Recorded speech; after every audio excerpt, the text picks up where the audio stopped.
Greetings, folks. This is a channel update and a writing update. So, oh look, these are covering these up, and it should be that. Have you clicked like, commented, subscribed, and that is the to-do for creating a character, and it's 26 steps. It's to sort of like deepen a character beyond the sort of the surface level of comedy. But the point is, some people have complained about me and dealing with my NE. This is how I deal with my own NE.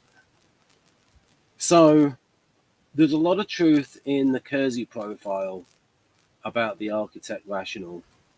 I call it using Kersey terms, but I sort of created my own system that's more Kersey than Kersey by calling it the accommodator rational, because he called it the strategic accommodator. I'm like, no, that's the intellect strategic. Anyway, the point is, I've NE'd myself just then. No, that's just a general digression, not proper NE.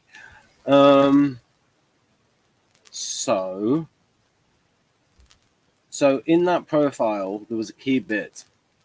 If an organization is to get the best out of an architect rational, he or she needs to be provided with an efficient support staff in order to capture the ideas as they emerge before the architect rational loses interest and moves on to another idea. Now, with me, when I have the idea, I'm going to catch it and fit it into the system. But it means I have to stop what I'm doing and go to that idea and fit it in. Now, within the opening of Wilmer's Housemates, it mentions a future series. I won't say the name. That would be made at the end and in between lots of other different writing projects. And I've had to stop myself from, if I have ideas about that project, and confine myself to within Wilmer's Housemates. And I have a sheet of the stuff to do for that, and I try to put it on there. But then eventually I'll write the notes for that, to do to that, and then it ends up with more to do. So with the INTP version of TI, the INTP, how the INTP copes with any creative subtype. So Victor says, fit in all of these ideas into the system, into the structure, into the saga, fitting it all together. Ideas over the last few years and over the past 20 years. Oops, I've dated myself. So only yesterday, last 2 days, I'm supposed to be characterizing the character of Tell with the 26-step process. So it's like all very like TI, and there's sections in there for using the McKee approach of contradictions, and I sort of expanded that across 4 levels. And there's when to use Enneagram, when to use Jungian type, and certain characters I'll use Enneagram more for. So for instance, the 9, with the using Enneagram with the 9, because like the 9 is out of touch with its feelings and it's not sort of like talking about it. But with the 6, where the 6 is always talking about and thinking about its insecurities, like there's more sort of material there to be expressed from the 6 point of view than from the 9 point of view. Because the 9 doesn't really, because it tries not to have its own point of view, it's more concerned with other people's points of view. So it's just like, look at all the material from Woody Allen in his stand-up act, and then from the point of view of the 6, or George Costanza from the point of view of the 6. So there's more material. So each character, the approach is not going to be the same for each character. So for example, you can see these characters here faintly. So I've got all the temperaments represented. The character here of Laura, So ENFP, now ENFPs naturally have inbuilt lots of contradictions. So for nearly every ENFP. So if you've got an ENFP, then you've automatically got a contradiction between EP, which is like E7-ish, want to have fun, and NF, idealism.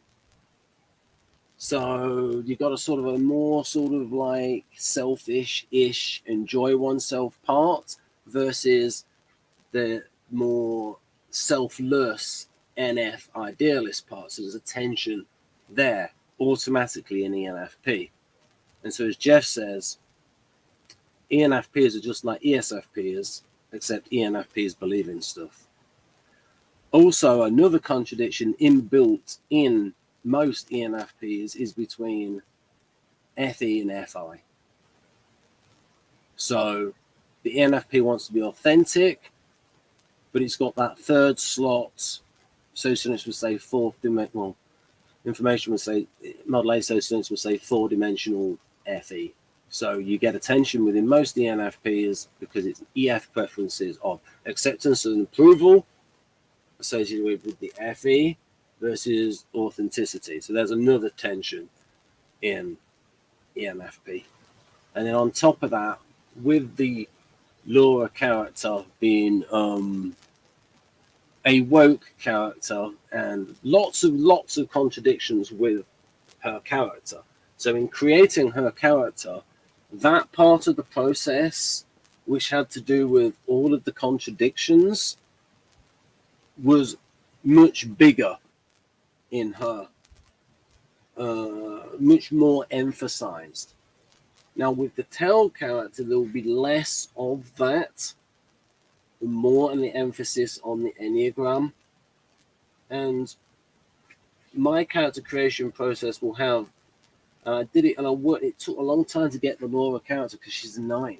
And also I had to make a different from Wilma because Wilma's very NE, Wilma's ENTP. See the free first act of Wilma and Rena. Now that was written about 10 years ago, and so some of the humor is a bit, it's funny, in my opinion, and most of the others, but they tend to be our NPs. Right.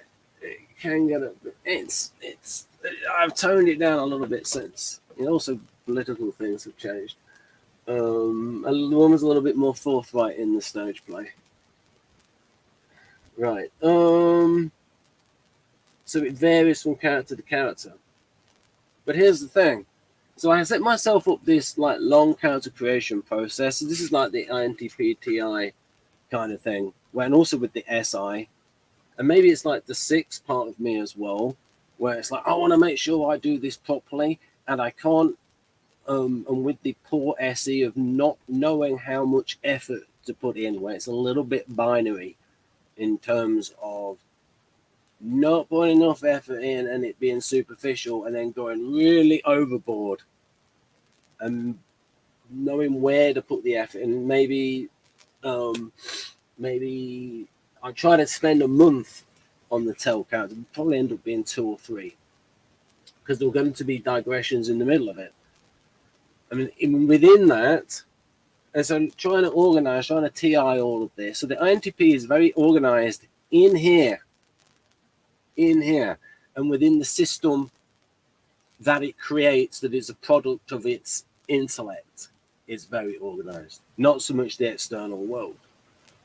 But you can have the INTP, say, as the general designer. So, for example, the present person who is the head of the Su-57 fighter project in Russia, Mikhail Strelets, if you see like an interview with him, like his body language is all like he looks NT, and it's all like he's a tall guy, but like his body language is like accommodator. So, and that kind of the person that's leading up a complex project integrating many different systems, you can see how an INTP would work well in that role. And Kersey had the INTP, had the NTP as predisposed to those constructor roles, the modeler and the architect. So it's the architect of systems, not just buildings.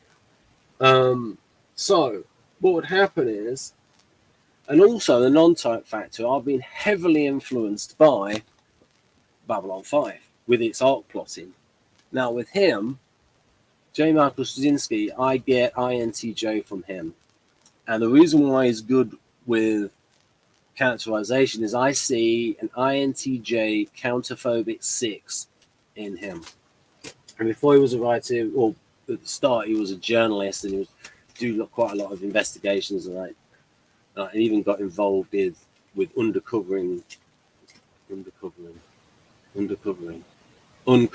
crime in San Diego. Anyhow, so the point is that, yeah, whereas typically I would say an NTJ would get an idea and it's like, oh, I'm not going to follow that, I'm concentrating on this.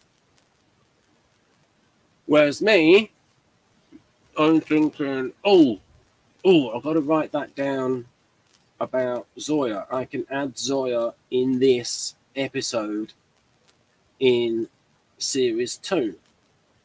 Oh, I need as she moves into the house. Okay, why? And then oh, I've got to write that down here. I've got to write this down in, because I try to do all this stuff on paper and then the actual writing on computer. And it's like, okay, I've got to write that down on that sheet. That's going to go on the Zoya sheet. That's going to go on the sheet for that two-parter. In episode 2, it has to go on the kin sheet there. I have to make sure it's on all other notes that's there, and I fear that I'll forget it. And then in the process of writing that down, I'll realize something else, and then I'll think about, and then I thought about, will she, before I'd written, would she use a cover name? Then would it be found out? Lots of stuff with ideas. Okay, don't use the cover name these days. And if she did use a cover name, why doesn't this other character use a cover name? And then going through that, making lots of changes. I don't like to do that all on a PC file, because you end up with a huge file and it's opening different files can be complex. I'd rather do that on paper. But the point is, this is the pro and con of NE, where you have lots of ideas. The issue is with having lots of ideas and then trying to organize it, and then bringing that into the system, and it sort of goes side. And so this is why it takes a long time. Now you can imagine what it's like with ENFPs, where the average ENFP, and let's not just talk about the average ENFP, let's talk about the ENFP writer. A lot of ENFP writers, I think a lot of them are in the new Doctor Who. What I mean by that is 21st century Doctor Who, i.e. not very good Doctor Who, where it is not worked out properly on a TI level. Like JMS in here complained about science that didn't make sense, and he wrote about his head exploding because it wasn't taken as seriously as, say, a detective series where a cop show where we would bring in experts and do things properly, because he read a lot of science fiction. Anyway, the point is that bad internal consistency and logic in Doctor Who. So this is a bit how the NE works in INTP, where lots of ideas and trying to fit those ideas into the system and it all be internally consistent and work out properly, and even work out stuff that's not been attended to before, like, and even thinking about rules for when sound would be heard in outer space, when that's not going to be in Wilma's housemates. That would be in future, but I'm still thinking about the sound rules. When would sound be heard? Now, JMS said something on a DVD about, he said the NASA guys would, he probably meant people, that as an explosion goes past you, if gases go past the viewpoint of, I'll call it the the audience's experience position as it, because by convention that is the place of the camera, stroke virtual camera if it's CGI. If a ship explodes in outer space, no sound. And if it's the air, the gases are coming towards you, when the gases go past the experience point, sound could travel through those gases, and then the audience will be able to hear that sound. If you're doing like sound for real in space. And then I was thinking about, I could do these other techniques in order to hear sound and not break the physics of it. Now that, within myself, I see that, okay, that's a bad digression in that, yes, it's outside of Wilmer's housemates. It's something that would be done in future. And yes, it's being set up, but all of this is all strategic intellect stuff. We're thinking about lots of things in the future, maybe 20 years in the future projects that are all related. So you got the linear aspect of it, setting characters up with destinies and pasts. And then, so it's more like the linear point of view, like more of an NI. And then you've got, an idea here. How does this idea fit with this idea? And like, can this be put within the system of the world? So that is sort of my experience of NE. And then in future, I'll do a video about how I use FI. That's a very important function in writing. Very important.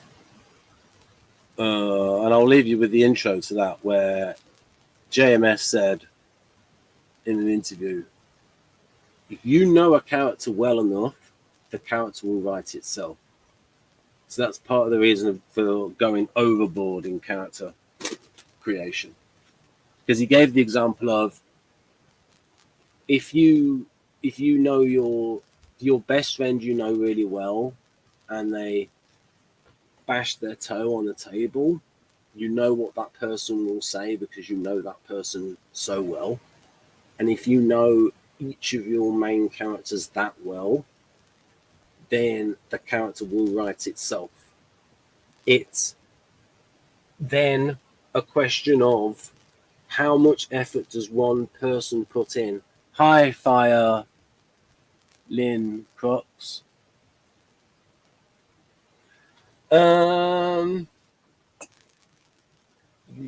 You're welcome to answer my demographic question on the channel for subscribers, if you're a subscriber. And if you're not, if you're subscribed, then you can answer it about your demographics. The point is, it does make it better with lots of little improvements. This makes this change here. This makes the system better. This change. But I suppose it's like software, and if someone makes a change, it then cascades. But I have to do, because I'm working with all of these different files. So I'm just going to give you an example of, is this any? It's not really any, but it's an example of how much I did for the Laura character. I have a problem understanding nines, because the 9 is not about their own point of view. So it's like, what is the center of the 9? It's not other people's opinions. And so when you write a 9 character, you need to know what the opinions are and all the influences are around the 9 that the 9 is integrating and sort of reacting to. So this, all of that was for Laura. That was,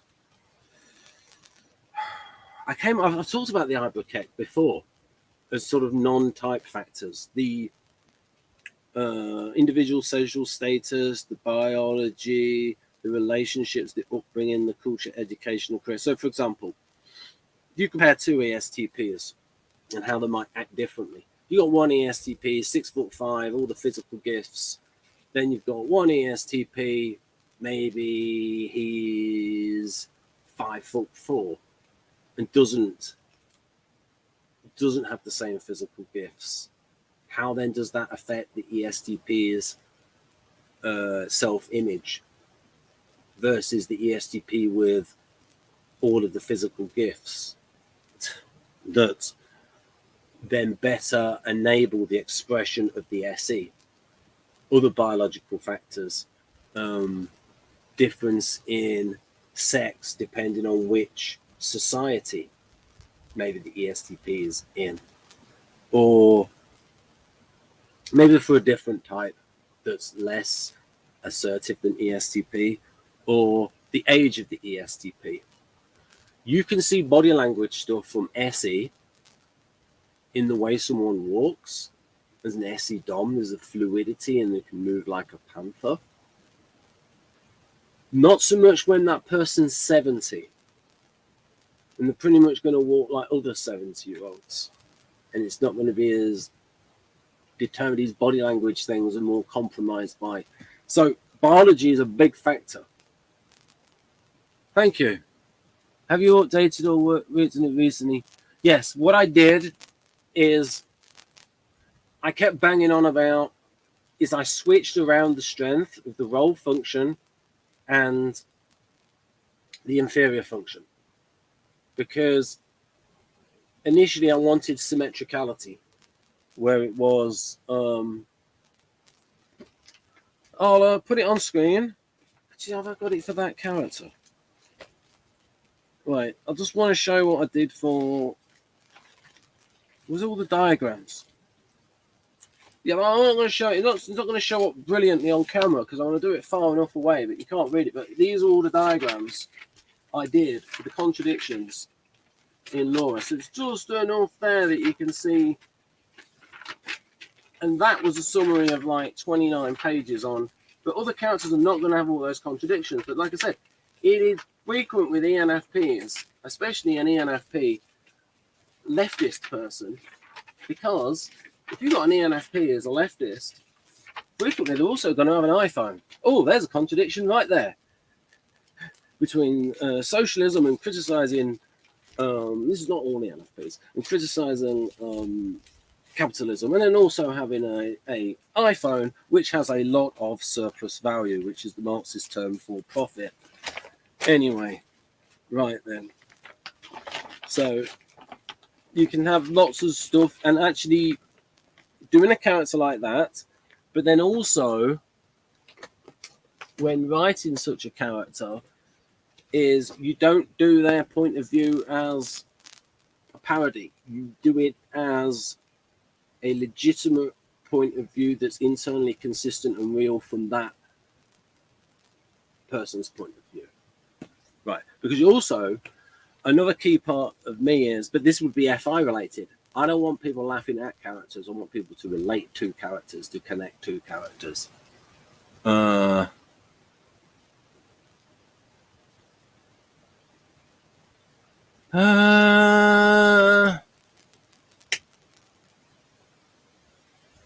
Contact me on Facebook. Right. We'll go to the page. There's a way to contact the page, like a model Vaserlan page or something. There's a bit the way to message on there. Okay, you asked the question about this is NE, so I'm allowed to digress. But yes, I will show the and that because I talked about INTP. What I'm going to do is I'll put up the graphic for INTP. That's not right. No. Yeah, no, that is right.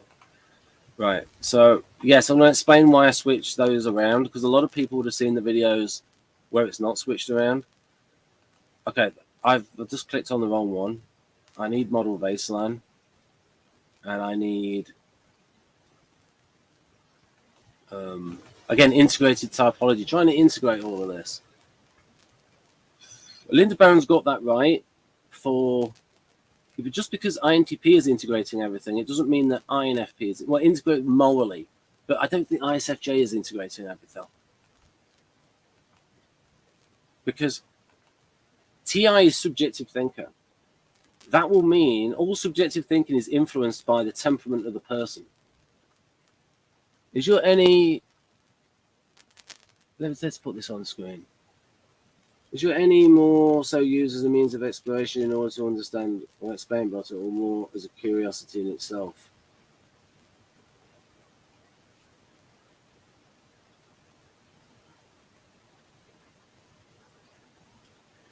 Well, you get captured by the idea. So if you see the face of the NP when they have an idea, it's usually the light bulb moment, and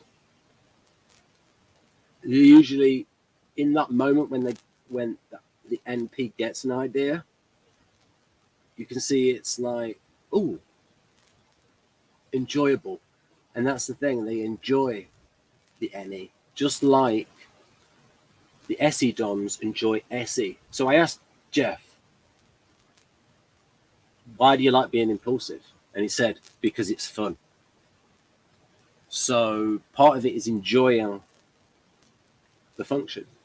So I can imagine FP is to really enjoy the connection and FI stuff. So people enjoy the wheelhouse functions, especially the lead function.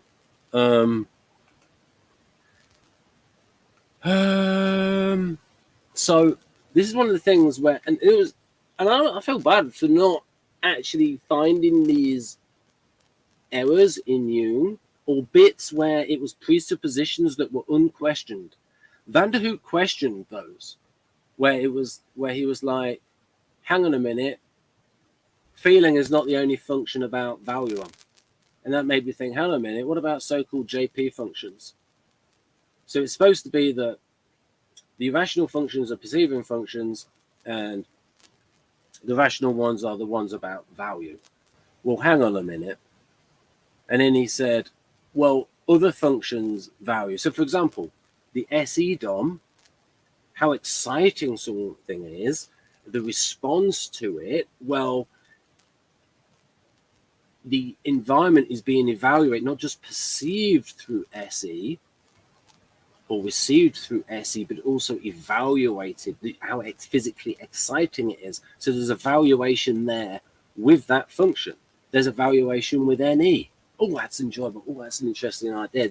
It's not just perception. And anyway, and also Van der Hoek wrote, and again, this is in 1930s, when he said, anyway, because he wrote that he couldn't conceive of the function of instinct, by that he meant SE and SI, sensation, as a perceiving function, because perception is more related to thought.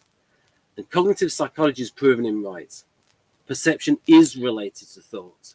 Because as you're listening to me now, hello, she goes through me. Do you have some demographics to share as well? I'm nosy today. I have now been distracted. What was I saying? She go through me. I've lost my track. Anyway, I'll try and show Model V about the changes that I made. Mark 2? Yeah, it's Mark 2. No. Wait a minute. No. Integrated typology, model Vaserlan, explanation, profiles. Let's do the Intp profile. Oh, I'm not so sure I want to do that one. Rationals. Oh, yeah, that was it. Yes. So when you are listening to me, you don't just hear the words, you perceive the words and what the words mean. And also it's a case of, sometimes when you can't quite hear something, but also filling in the gaps. So there's a perception of the word out of the sound. There is also object recognition and learning the letters. So if you are, say, learning the Russian alphabet, you then have to perceive what the sign stands for.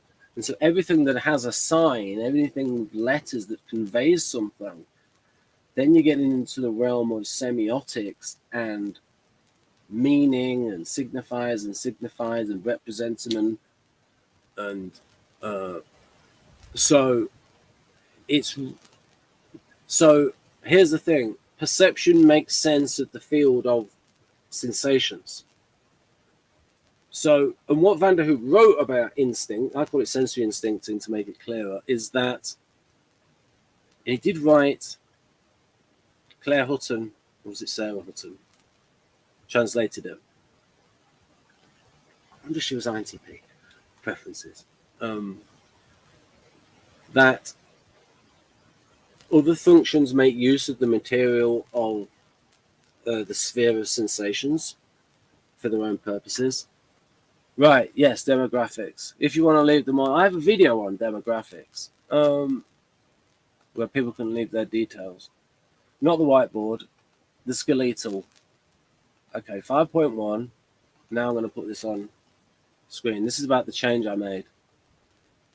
Okay. Oh dear. I wrote on perception of learning yesterday. Yeah. So perception. So think of object recognition. Think of depth perception cues. I mean, you get a lot on perception in a book on cognitive psychology. It's a quarter of cognitive psychology. You have perception and attention. You have memory. You have linguistics, and you have sort of thinking and reasoning. So perception is related to thought. So when you say perceiving functions, that's a problem because automatically you're going into thought. So if you're listening to someone and understanding words, you're going into thought. You're actually going into... So I'm going to say something that... Don't make the mistake of thinking that there are only two kinds of thinking. TI and TE. And then you have to sort of like put all kinds of different kinds of thinking into those two categories. So, for example, logic. Well, logic's not TI. It's different from TI because it's neither subjective nor empirical. And it helps to explain why you can have people who resemble a type. So, for example, you could have someone who's ESFJ or ENFJ, but their IQ in logico-mathematical can be over 130 or even 150. And if logic is TI, that should not be possible.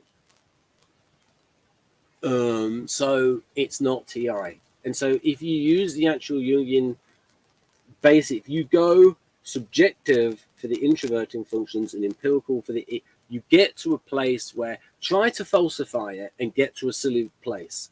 You can't.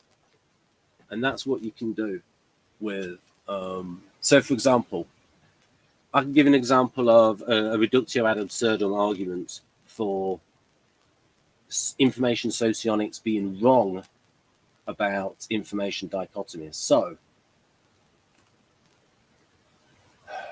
thinking is external and doesn't need to be reinterpreted. Really?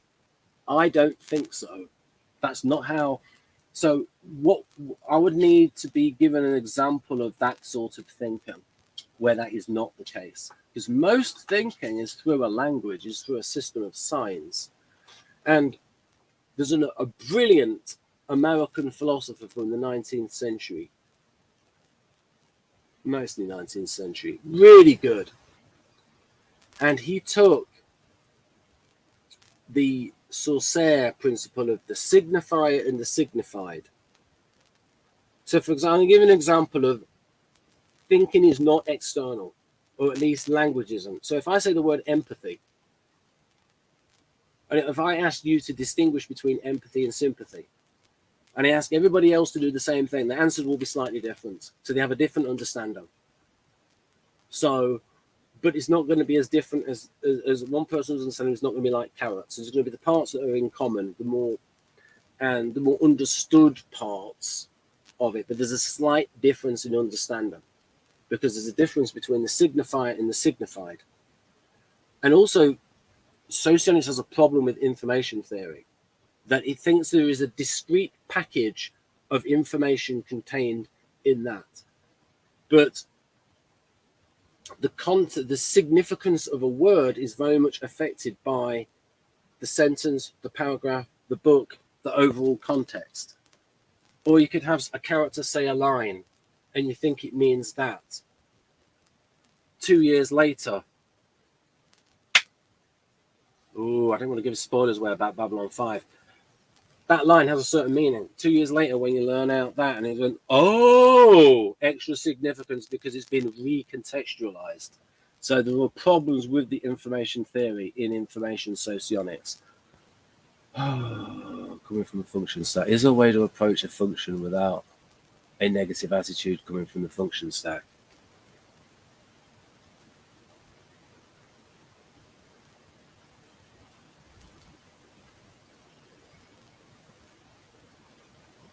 Yeah, I mean, I can see the benefits of SE.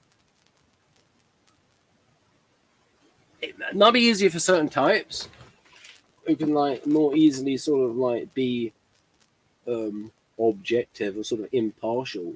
I mean, I can see the benefits of SE.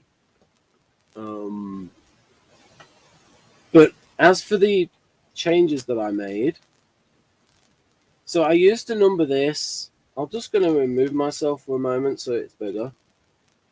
And maybe if I choose this one, okay, I'm just going to, because you can't read that anyway. Here I am. You know that. I should shut up about that bit. So initially, I had it symmetrical where it's like 1, 2, 3, 4, 5, 6, 7, 8. But it kept bugging me because for years I was talking about how strong the role function was, what's called the contrarian alternative here. And then I just thought, because I've got these 3 dichotomies sort of battling for importance.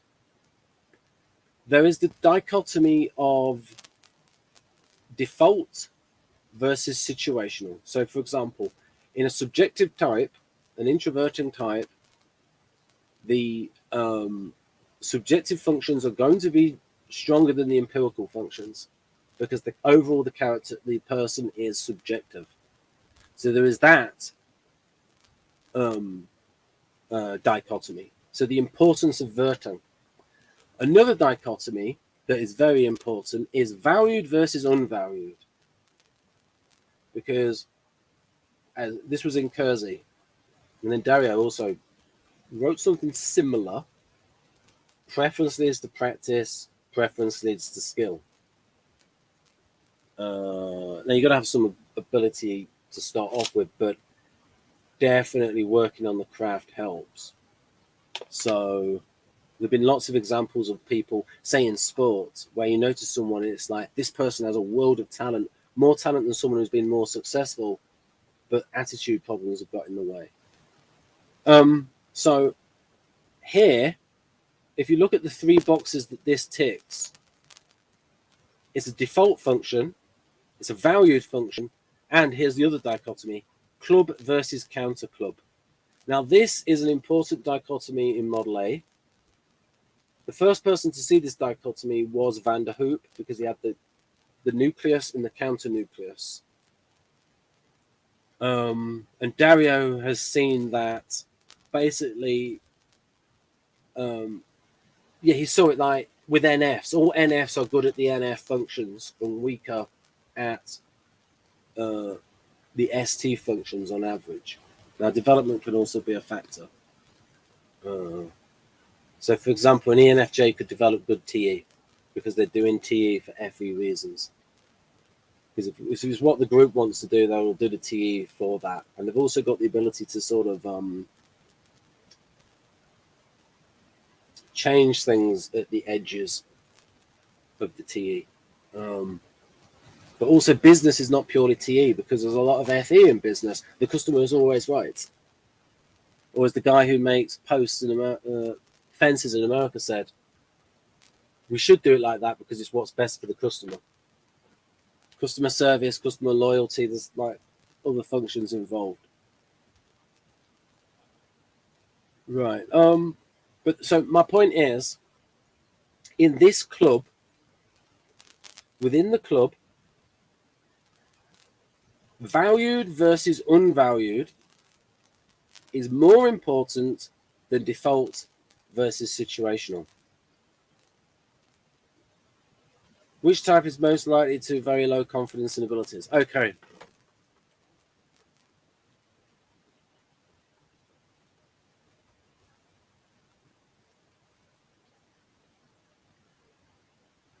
I think ISFJ. I think ISFJ. I think ISFJ. A lot of ISFJs are sixes. And also because, here's the thing, part of it is measurement, in that it's easier to measure thinking than feeling. And it also probably depends on the society. If you had an ISFJ in a society that more valued feeling things and what the ISFJ is predisposed to being good at, then it's like, it's not so much confidence in abilities, it's they may have unrecognized abilities that are not valued by society. So you're also looking at which types are most likely to be sixes.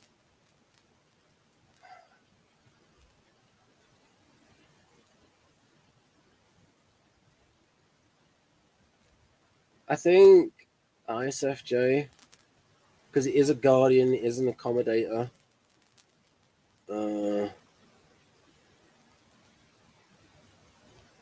It depends what abilities it values and if the society values it. So logistical abilities.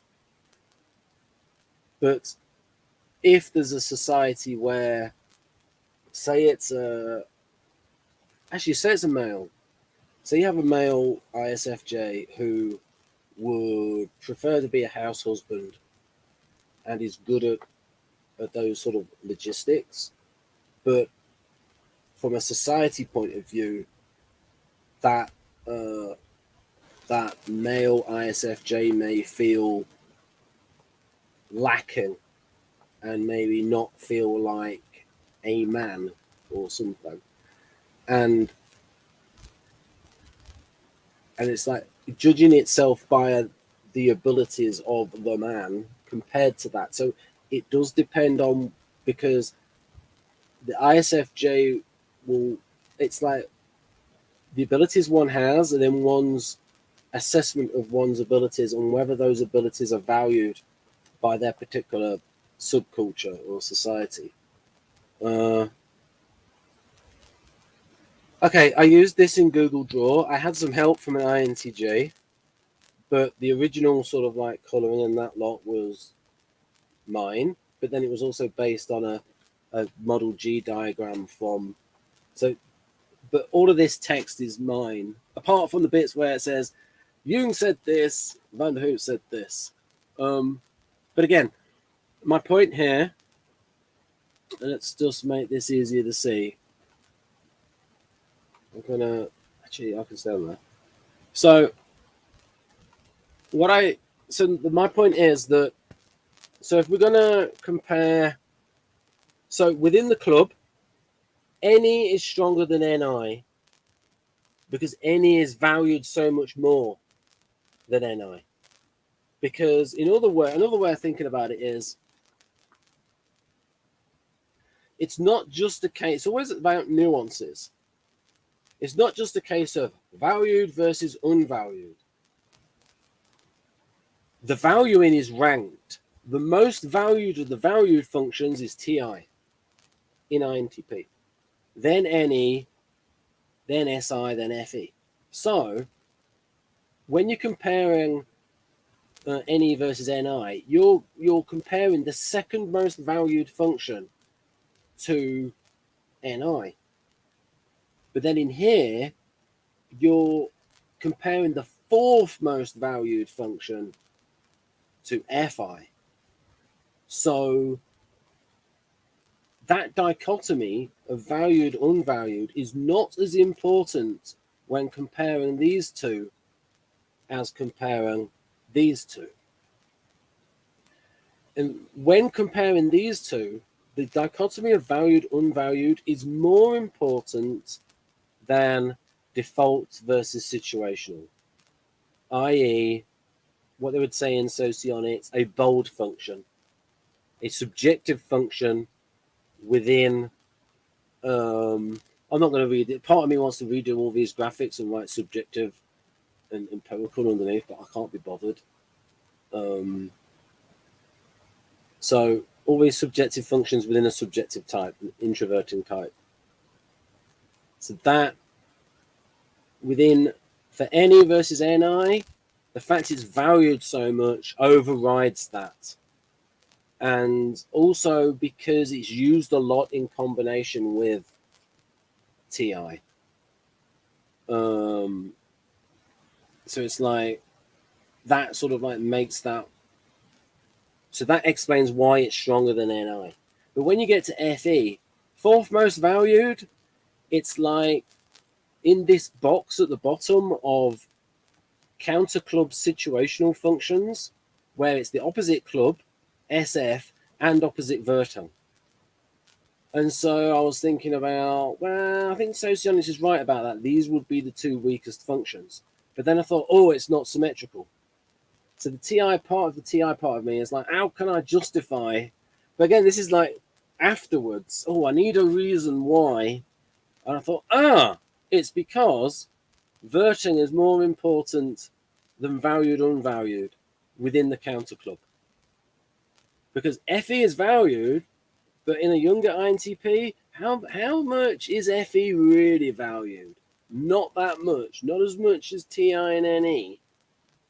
And so if FE, okay, random numbers, if FE is valued 10% more than FI on that dichotomy, but on the other dichotomy, FI is used more than FE because the person is very subjective, and so their feeling is going to be colored by that subjectivity, then okay, that will make FI stronger than FE. So I have a sort of a theoretical reason that sort of came up afterwards. Now we can get more scientific and try to compare, and then we can go, okay, let's compare some functions. So ENTP, what's stronger, SE or SI? Well, especially ENFP. ENFP can stand up for itself. Might not necessarily take care of itself as well, but it's like if you look at that and you go, okay, I can see ENFP. They do a lot of physical activities. ENFP, so I can say, okay, ENFP is better than SE than SI. Let's look at ESFJ and ENFJ. Are they better at TE than TI? Yes, they are. And so you can go through all of those and try to falsify the theory. And it's like, yes, it matches the experience of the whole of the type that the role function is stronger than the inferior. And then you're probably thinking, congratulations, Ben, socionics was already there. But the point is, I needed a rationalization because part of INTP wants the symmetricality. And so it's like it goes down, then it goes across. So that's why there's a bit of asymmetricality there, but there's a reason for it. It's that valued, unvalued is more important over here than over there because these two are valued more than these two. But the dichotomy of default versus situational remains the same across those two. And you could argue that these are even more situational than these. So, for example, NE is more situational than SE, probably because it's valued so much that there are more situations in which INTP would use NE. And also, doesn't happen in isolation, the INTP would choose situations through various interests in which they would use NE more than going into SE situations, which it would avoid and then not get the practice and then not do it. So this is used even less. So it's like behavior that's reinforcing a preference. So this becomes even less valued and even more situational. And so more of a difference between situational and default than within here. And also with TE, a lot of INTPs work in, say, STEM subjects, and so by necessity they're going to be using more TE. So they're going to be in more situations where they use TE, and so the importance of that dichotomy of default versus situational is less important, because certainly an INTP working in the STEM field is going to be using all the NT functions. Right then. Isn't INTP second, since the role function looks inwardly negative and may create a point of discomfort? SF. Second, what second?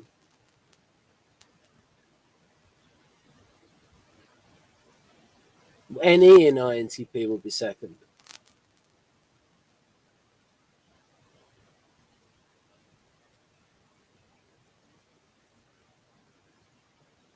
That might be going beyond. Yeah, I mean, okay, Linda Bowen's made the point that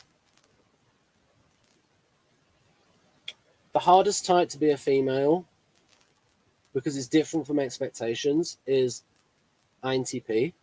Now, she's INTP herself, but then I thought, okay, if we think about the most sort of like gender rolled sort of view of female would be like try to get them into an ISFJ role.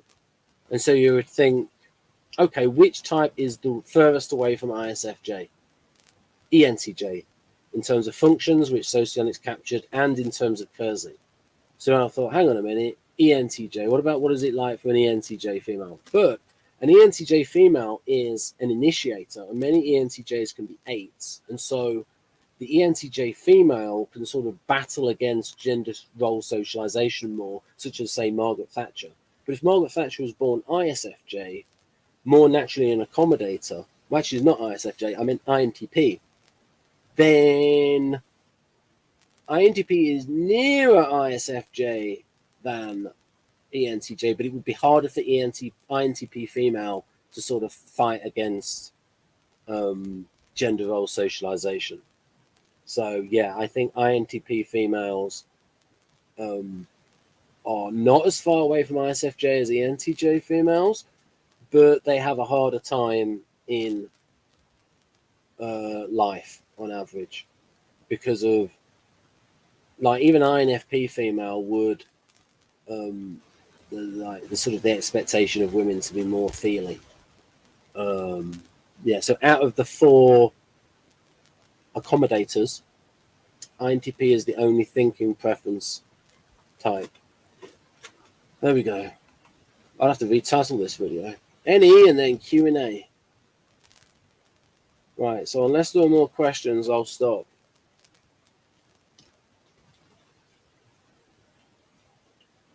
ISFJ.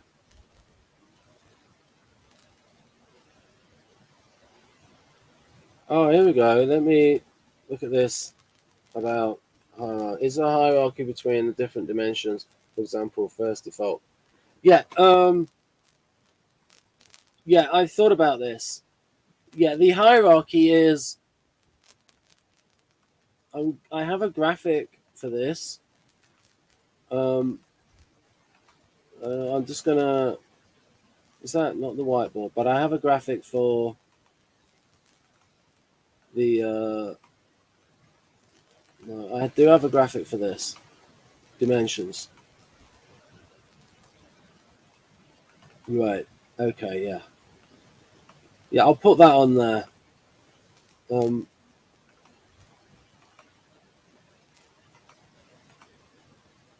Not so much dimensions as factors. Oops. No, actually, if I do that one, I'll be all right. So you've got 3 factors, 3 dichotomies: valued versus unvalued, default versus situational, club versus counter club. Now, Dario Nardi's research has shown, now I emphasize default versus situational a lot, but that's going to be more of a factor within extreme subjective types, extreme introverting types, and someone with an extreme extroverting preference. because the person with the extreme extroverting preference will not reflect as much, and the person with the extreme introverting preference, well, is not going to do many extroverting activities. So the point here is, in comparing the role, the contrarian alternative, and that's another thing. It's like the other side of the overall mindset, say an introverting rational type here with Finn, with the accommodator idealist. So here you're comparing two. Now, what I have done here is that you have two here. That ticks two boxes, and that ticks one box. Now, the EEG data from Dario, well, actually, not no, it's more the CPA, the Cognitive Processes Assessment data. But the point is, okay, the hierarchy with different dimensions, for example, first default, then value. Right, okay, yes, it is. Right, this is the hierarchy. I'll write it down. So based on the model, it's club versus counter club is 1. Because if you look on the graphic, all the club functions are on the left. They're all slots 1, 2, 3, and 4. Then it's going to be default. Default situational. Oh, hang on a minute. No, you got to think about within the left. And so once we've got all the club functions, how is it then divided?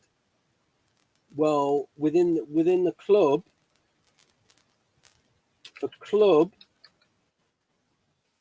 okay, I'm going to have to write it like this. And then I'm going to do it as, so within the club, you've got, okay, and then that's going to be valued. I'll put versus. Valued, unvalued.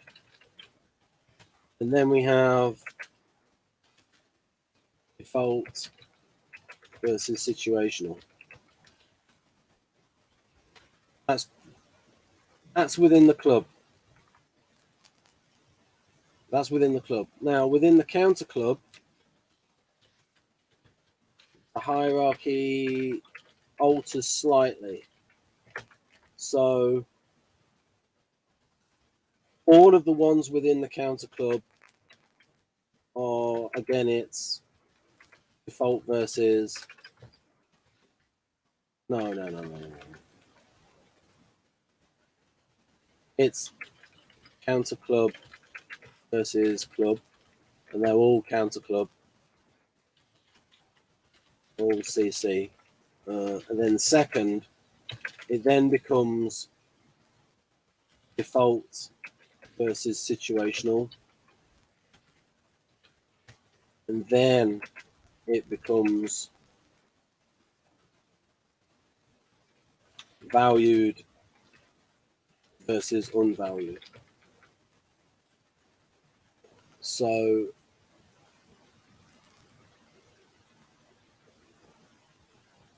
within the counter club,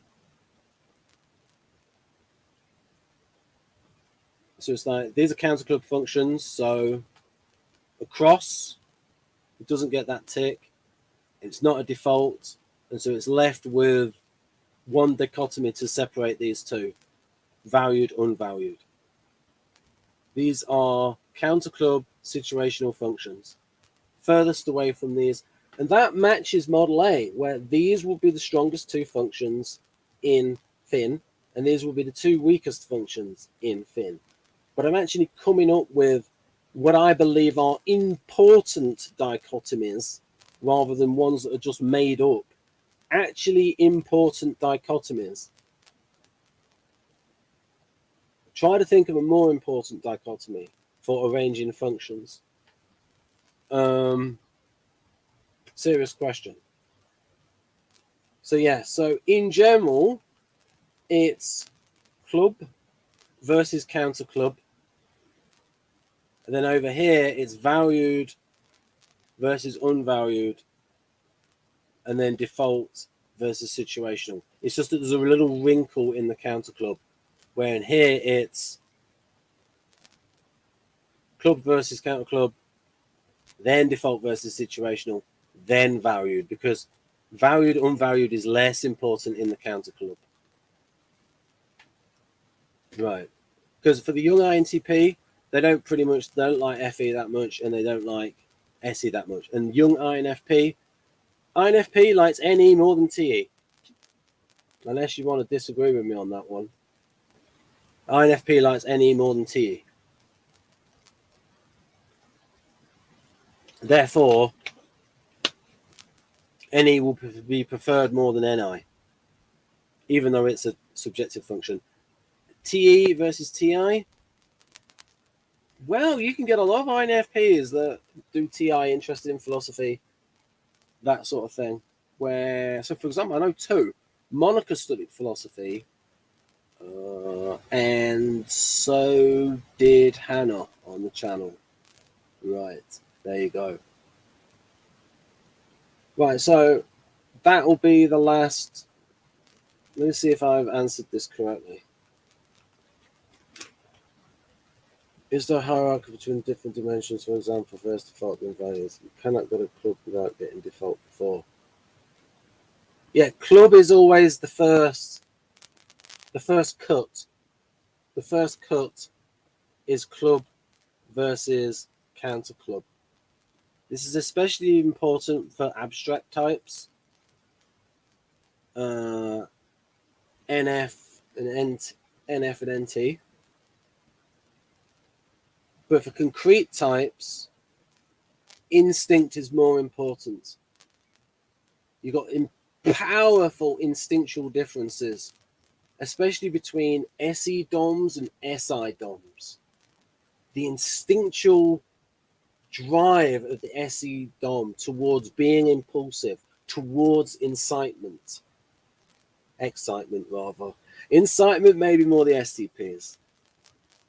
Freudian slip into witticism-ish. Ish.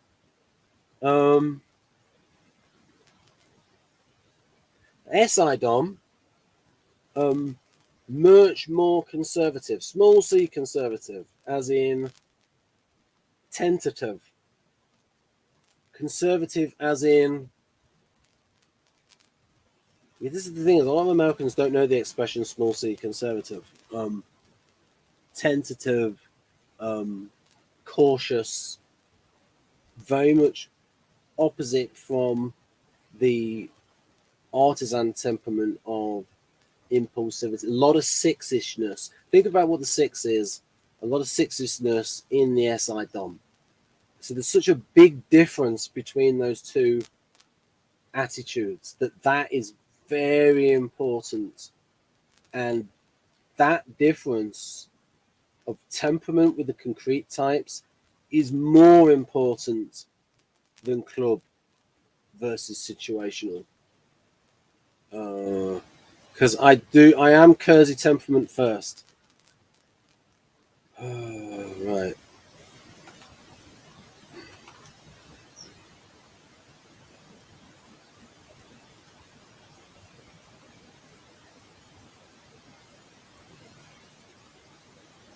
Yeah, I mean, club versus counter club, amongst those three dichotomies, is the most important, and it's what the data would show.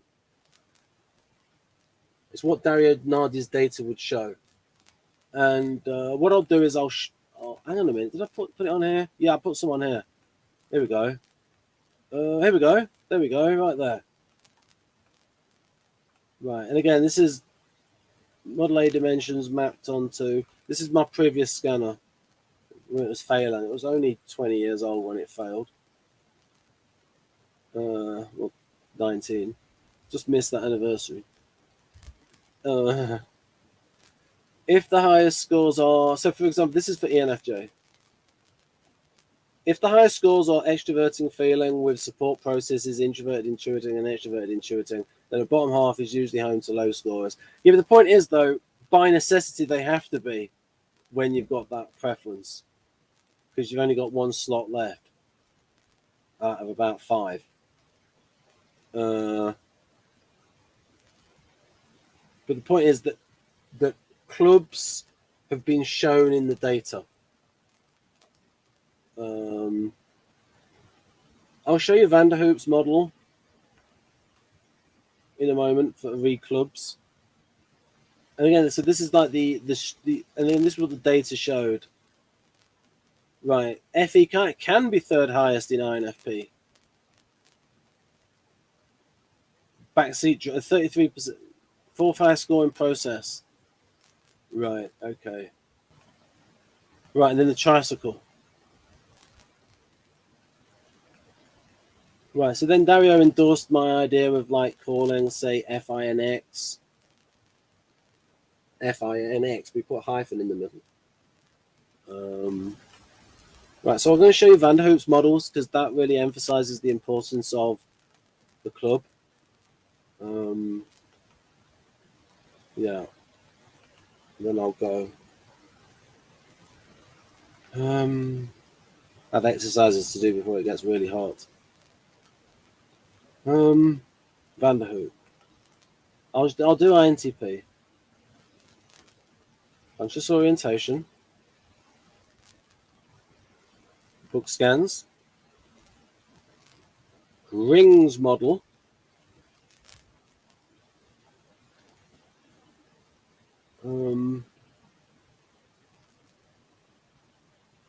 Okay, this has the text for INTP.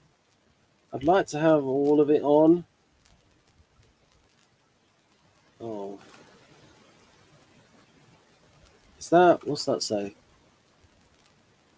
All of it. Oh, did I slightly... Okay, this is the INTP rings model, or rather this is.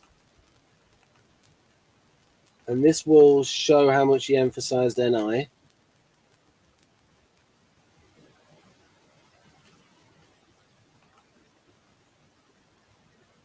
So all these are the NT functions. This is 1937. Well, the English version was published in 1939. So, logical forms are experienced as something vital, originated in the self, and intuition makes it possible to arrive at a new vision of spiritual relationships. Right, so I think that's NI. The second largest area. So, if you compare... I think I came up with part of Model V before the other Model V, the Van der Hoop model. It's sort of like overlapped in its development. Okay, world as possibilities. I'm going to give you Van der Hoop's definitions. Now, when he wrote instinct, do you want to show Van der Hoop going full INTP with this model? Like, really just, like, I'm going to take this model and let go to the nth degree with it. There we go. The rings model. Right, okay, okay, these are here we go. So impulse, but here, he didn't mean impulsive as in artisan. Impulse to habit. Because he wrote about the conservative farmer does the same old thing again and again and again and again and cares for his animals. So it's like, it's not a contradiction. So it's like, the SI, in fact, the SI Dom profile is more Kersey than the SE one. But again here, inspiration, like, that's NE. And then look, he's even named the clubs, but without actually mentioning it. It's like these sort of have to be this, like some of these, like mainly for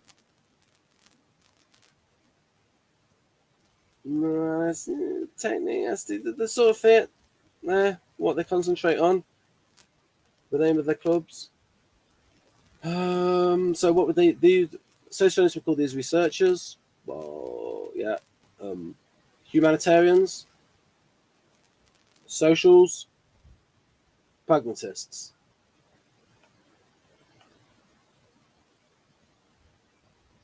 Now, the worlds are controlled by systematization. That's TI in NTPs, not STPs. certainly not ESTP, because they're using TI tactically, because it's subjective thinking, and so the subjectivity will be affected by the temperament. Subjectivity is always affected by the temperament. So, for example, FI in INFP is different from FI in ISFP because the temperament affects it. Now, that could also be modeled differently in terms of, well, it's FI with NX or FI with SX, because if that FI with SE or FI with NE, got some right. Okay. INTP. Now let me read the bit about how INTP uses all of it. Is it that one? That one. Yeah, I reconfigured it. So this is when INTP uses NE by seeing it for the most part through the spectacles of his own opinions and conceptions. The TI. It is true that when he is in a more extroverted mood, his intuition will act more freely. The world will appear. How many? One viewer.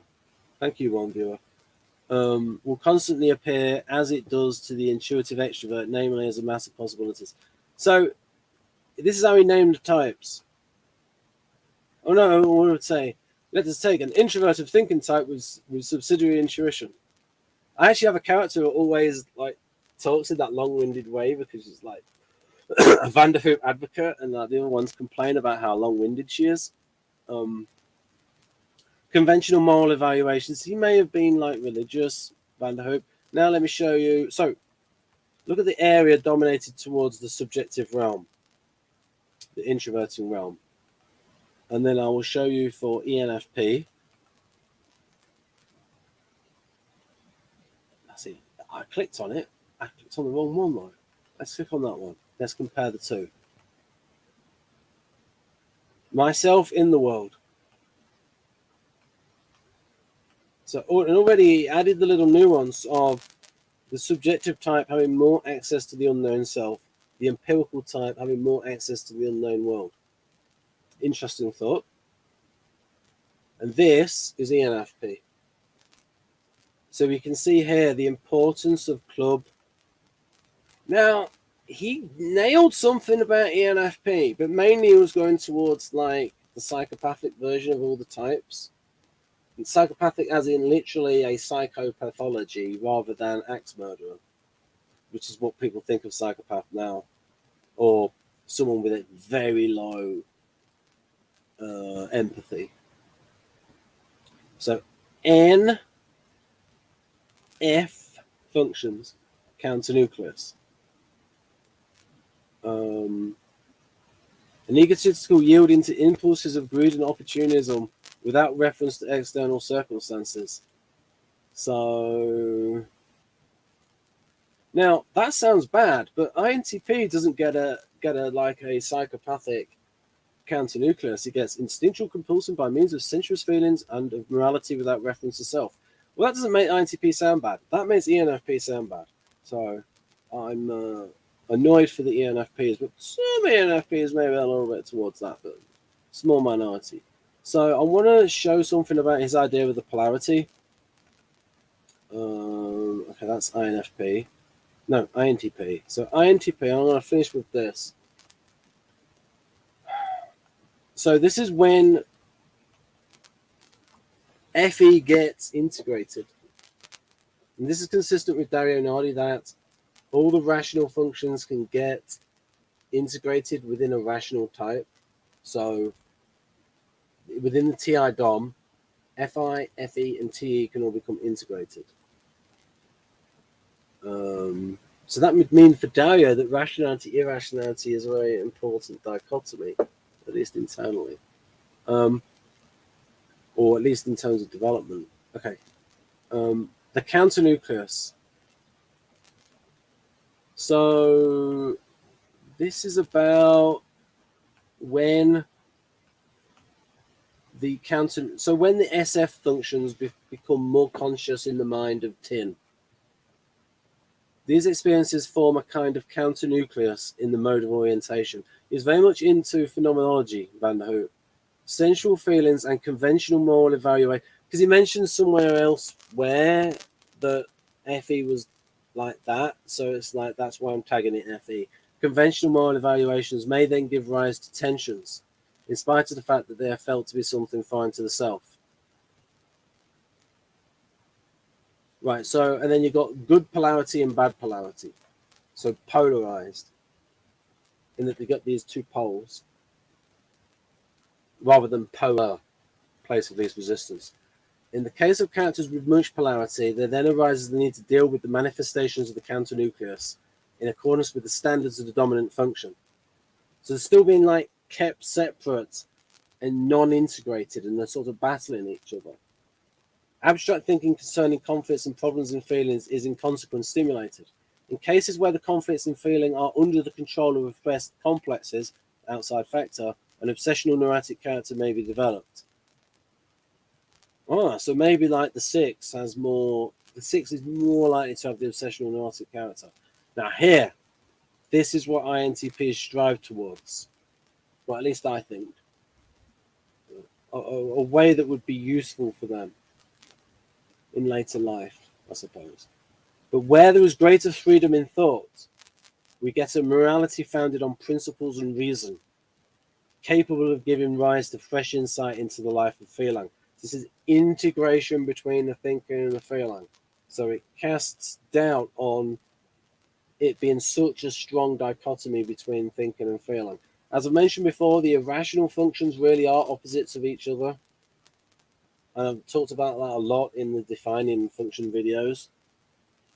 But thinking and feeling are not necessarily opposite. Now, Van der Hoek made the point that it is the impersonal objectivity at which thinking aims. I think sometimes aims. So I'm going to paraphrase it.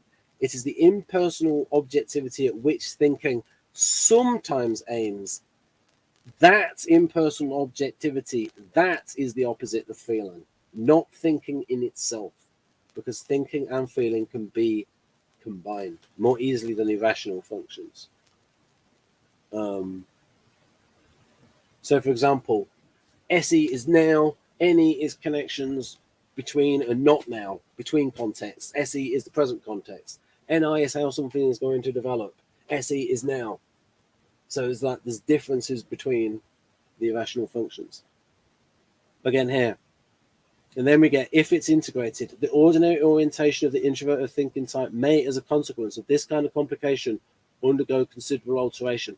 And then Van der Hoek described himself as a polarized INTP. How old would he have been when he wrote this? Because he died young. Now, his book's out of copyright. Carl Jung's isn't. He died in 61. So you got to wait another 9 years for it to be out of copyright. Because really, you shouldn't be like taking loads of pages out of his book. But you could do it with Van der Hoek, though. Because he died in 51. So it's 70 years since his death. So it's out of copyright. Just like George Orwell. Right. Unless there are any more questions, I'm going to go.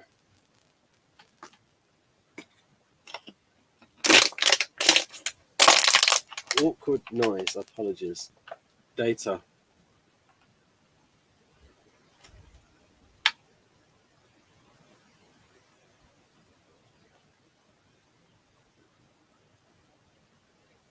Okay, if you go to his latest book, The Magic Diamond, there's an update on the neuroscience, and in his appendix D, he does the club versus counter club. He goes over that without using those terms.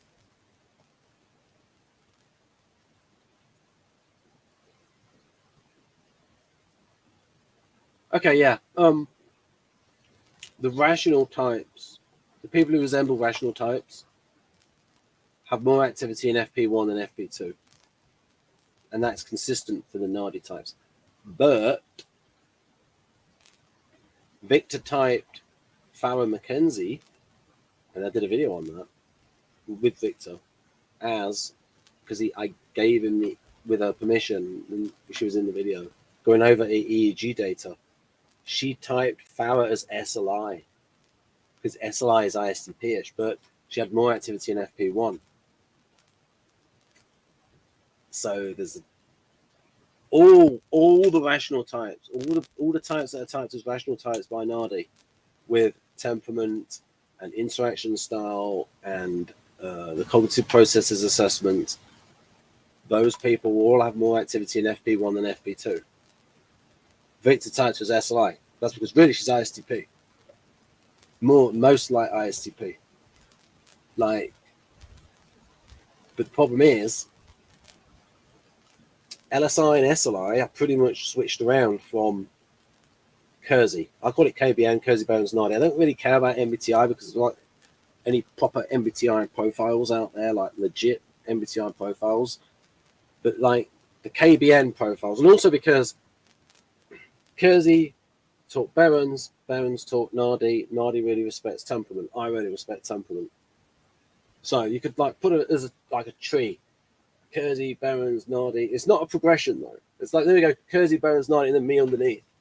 So I'm sort of part of that tree of influence of where I'm sort of coming from. I just have slight differences from Dario in like the way he talks about TI. It sounds too much like TI and NTP rather than, there's not enough in there as like TI in general between all the TPs. But if you look at Dario's definition of SE and SI, it's pretty much just describing the artisan and guardian temperaments. I mean, Linda Berens named the guardian temperament the stabilizers. Oh, that's the leadership style of guardians, stabilizers. It's in Kersey. And her original business, I believe, was, or at least a business at one point, was called the Temperament Research Institute. There were problems with socionics IS types. There were problems. I mean, ESI, I see ESI as a type unto itself. I have a character that I've sort of thinking of as ESI. And ESI, I see it as a different type. I think what's happened is socionics has typed those people with, like, it could be ISFPs, with a strong one in there, a strong one like Victor Meldrew, and maybe counterphobic. ESI doesn't really translate over to a Jungian, to a KBN type, a Kersey Bones Nardi type. SEI, now if you look at Victor's profile of SEI normalizing, that is your Kersey accommodator guardian, ISFJ, Sith.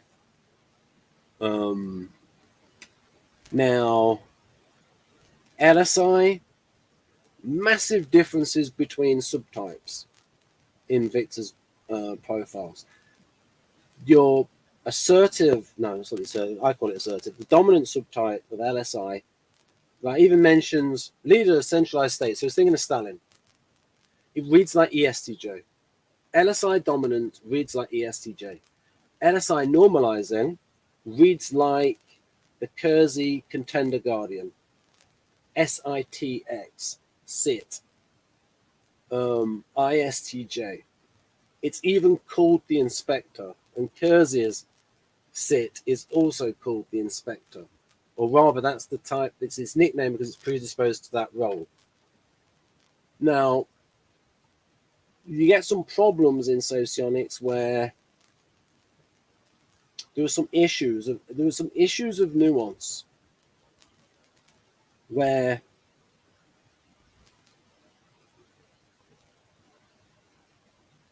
there's sort of problems because you've got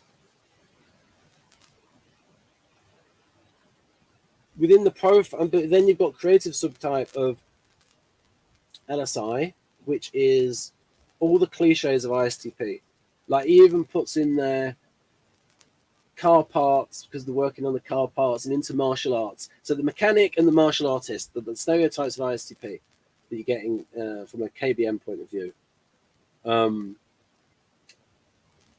So massive differences between subtypes, and you only get that with the sensory introverts in socionics.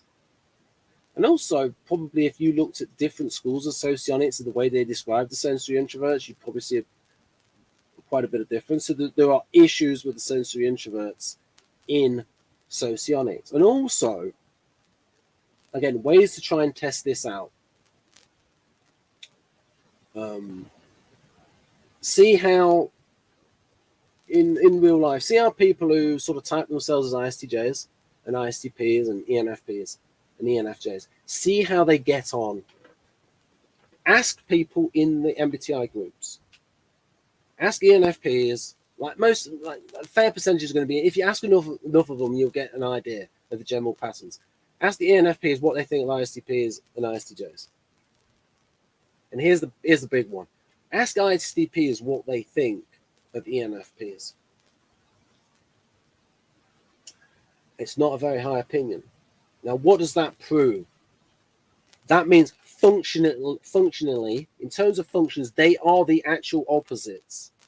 But socionics would type those ISTPs that do not like ENFPs as SLIs and therefore as the jewel of IEE, because socionics would probably type the MBTI ENFPs as IEE.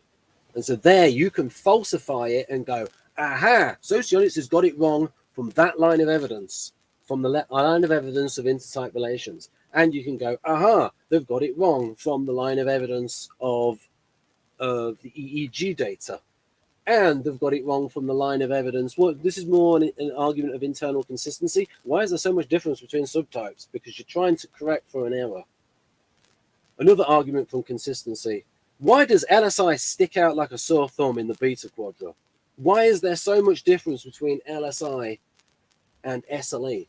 Because it's describing an ISTJ, because you compare an ISTJ to an ESTP.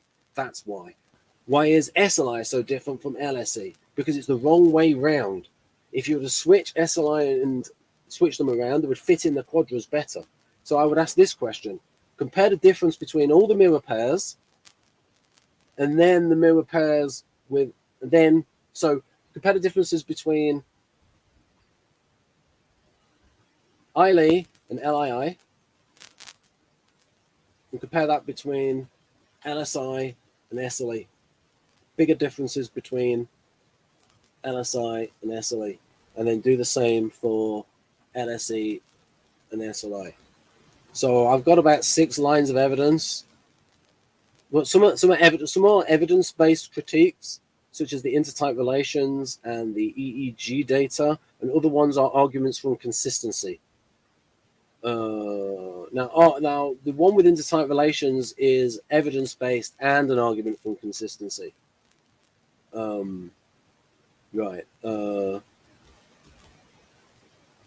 Yeah, I'm not going to back down on this because temperament is right. Especially with the concrete types. And there's a really powerful dichotomy for telling the differences between artisans and guardians, and that is utilitarian versus cooperative.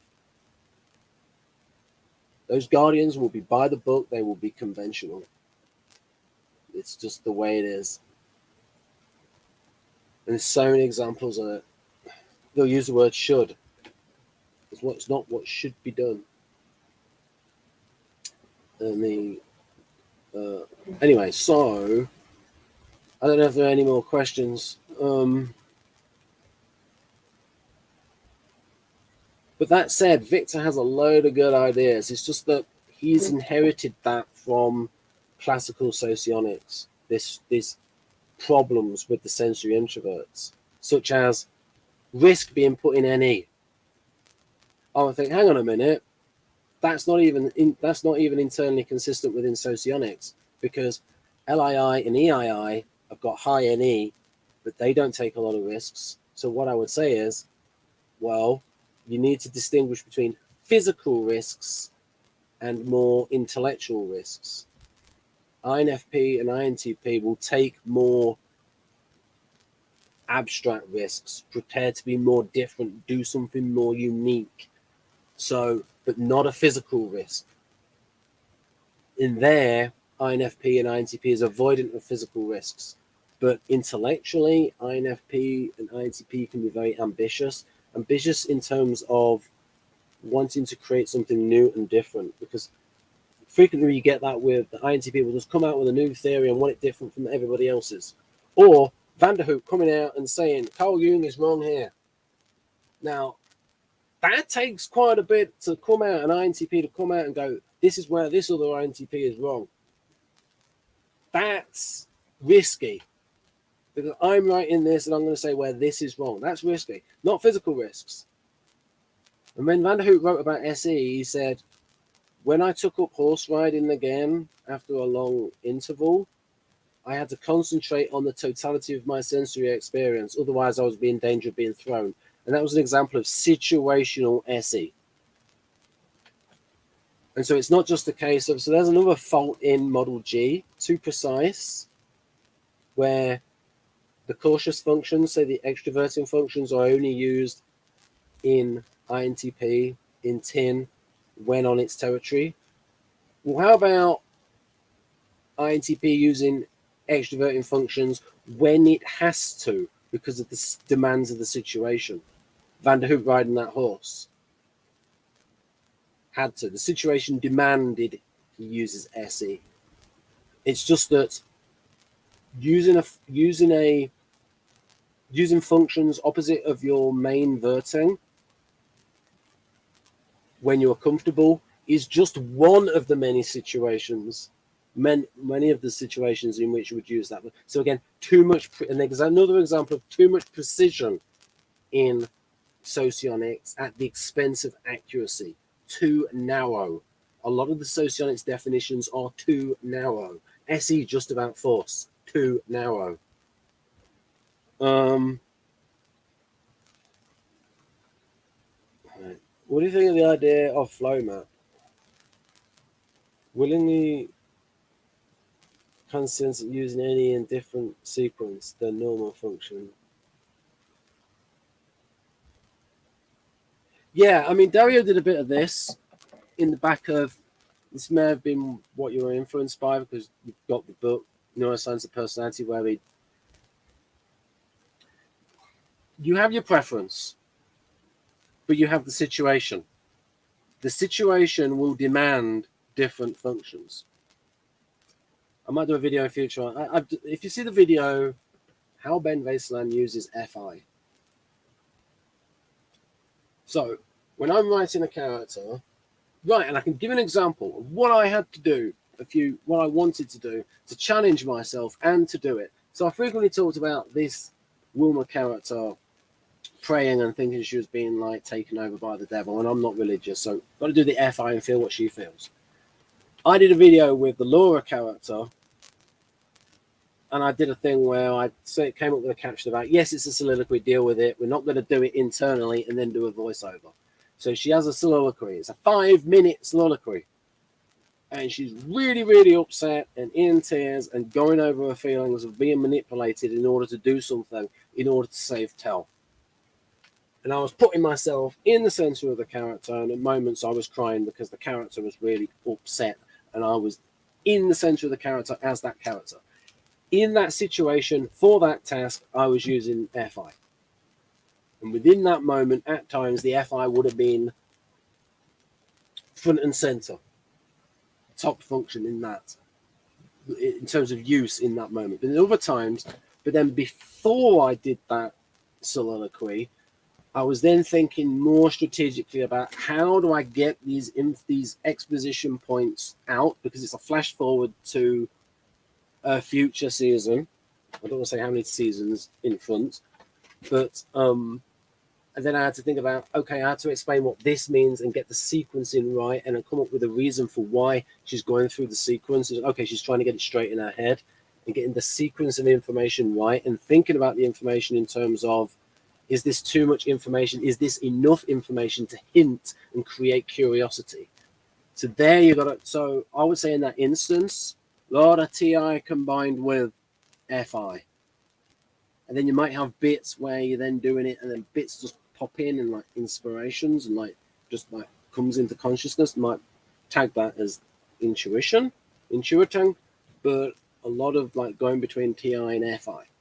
So that is as close to an answer as I can get, where the situation will demand certain functions more than others.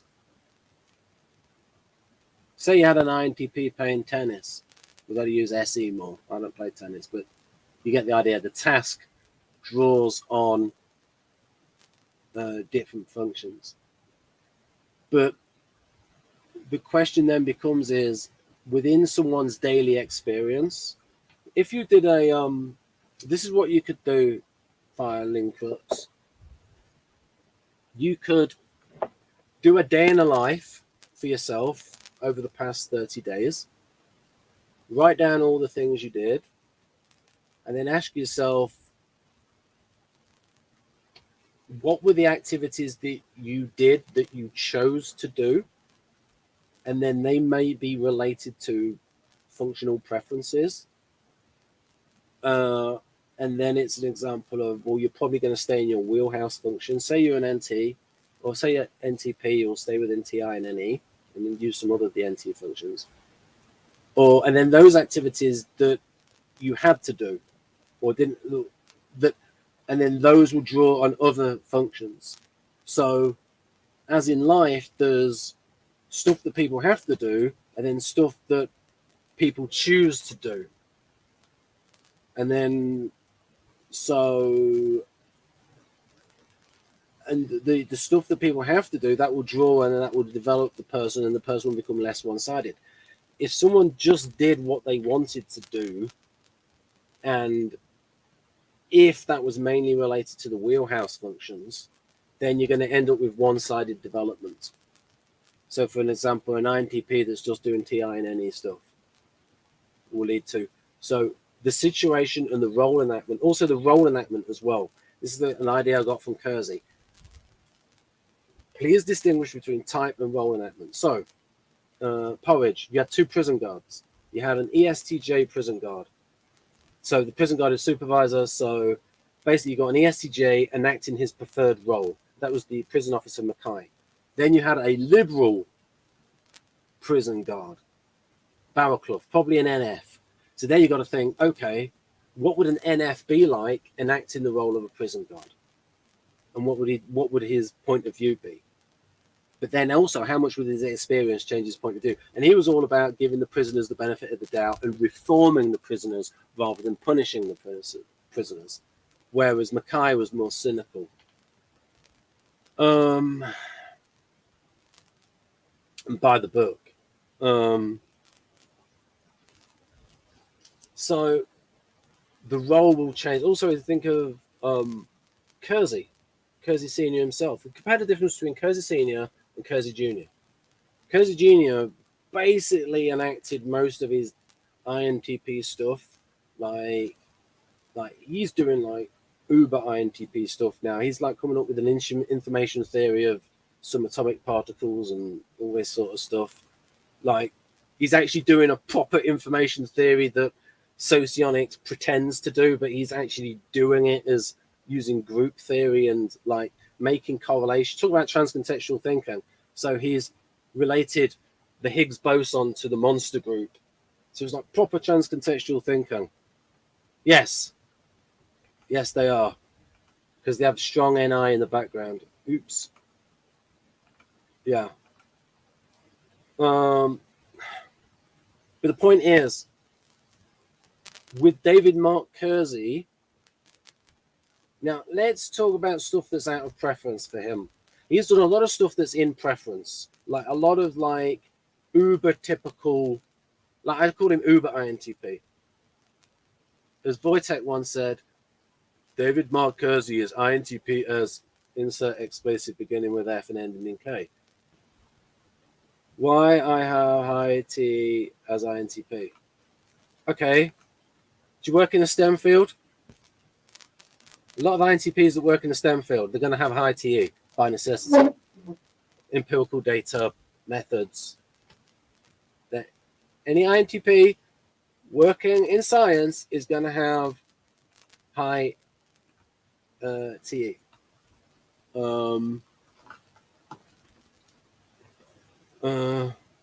That kind of scientific TE and the empirical stuff. Role enactment. Now, again, the two Curses, they're both INTP, but what I'm trying to say is about how much their life experience changed the expression of their personality. Now, Kersey Jr., Kersey Sr. grew up in the Great Depression, fighter pilot in World War II, and he worked on a farm. After World War II, he does the GI Bill, and he's working as a counselor, and he's working with delinquent teenage boys on the ranch, and he was like talking through, counseling them. Very different from an INTP working as a physics guy or a computer science guy, which is what Kersey Jr. did in the 60s and 70s. So you could almost say that Kersey Sr. was going out of the NT range, and his job was drawing more on FI. So, and I heard that like 90%, 95% of the juvenile delinquents were STPs. He knew a lot about artisans and guardians. So, and then he's training, and then when he did the original book, when he was still at university as a lecturer, Kersey, on the back of the original, please understand me, it's the writers, because Marilyn Bates, she died, but she got her name put on it, but Kersey wrote it. So let's just say, paraphrase. Kersey is a diagnostician, and he is a trainer of diagnosticians and counselors of diagnosticians of dysfunctional behavior. So, right. So you're going to be using TE. You're going to be using TE. You're going to be doing checks. You're going to be empirical. You're going to be measuring all this sort of stuff. Bossy and productive. Right. You might be assertive. You might be assertive subtype, or it might just be the job that you're in. You might just be in a role where you're in charge of other people. You might just be. Have a look at Dario's assertive subtype of. No, he calls it dominant subtype of INTP. Also, it might be, if you're Indian extraction, you're going to have more E3 and more like work ethic, just culturally. That's been my experience where I live, because there's a lot of people let's call it the subcontinent heritage. When I was at school, half the school was a subcontinent heritage. Let's say a large community where I live and the school I went to. But that's like an immigrant thing of like those particular immigrants would have come over from India and been very E3-ish. And so I don't know whether that work ethic becomes less. All I know is that about 10 years ago when I went in a job center, like in a population in my city, which is half of Asian extraction, subcontinent extraction, there's hardly any in there. It was mostly white people. So it's like, okay, there's a difference. And and I remember this boy in there and his parents like frog marching him in there. And it's like, you're going to look through this console and find this job. So there's a cultural thing there of a work ethic. Than my INTJ colleague. Well, good for you. Maybe you got a 3 in this try type. The fact that you're telling us that, good for you. Right, again, so how much is preference? How much is role? How much is parenting? Is difficult. Like, or yes, that is there is a trend that most societies in Asia are more SI, just culturally more SI. Yeah, and the same in even more so in China. But even then, like traditionally, there's been that in China, but then more so with the socialist era, with the way the CCP operates.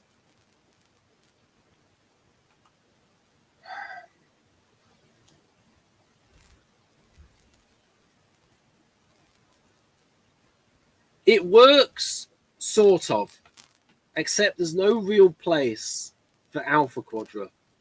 Except, I would argue, maybe it's in the future when there's all robots and the NGPs have created the robots to do all the housework. They've created the ironing robots for the SFJs. How much money could you sell an ironing robot for? There are people that would pay thousands for an ironing robot. PewDiePie. I don't know who PewDiePie is.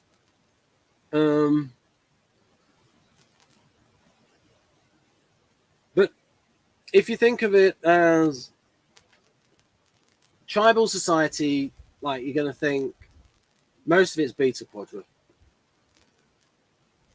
Then they do gamma quadra, which would be 19th century, and then delta quadra. By the way it's conceived, is sort of like welfare state. But like it broadly fits. It's just I don't actually believe in it. It's just that progression fits. The thing is, then alpha should be after that, but it would be far in the future, and it would be robots, and the NTPs have created the robots, and it's like pleasure and ideas.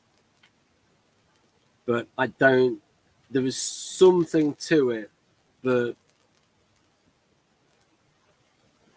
that's just a historical parallel. Right.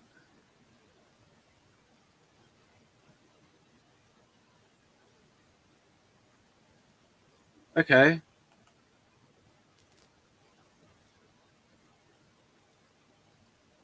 That one is not a. I'm just gonna star that one and get back to it, and then I'll.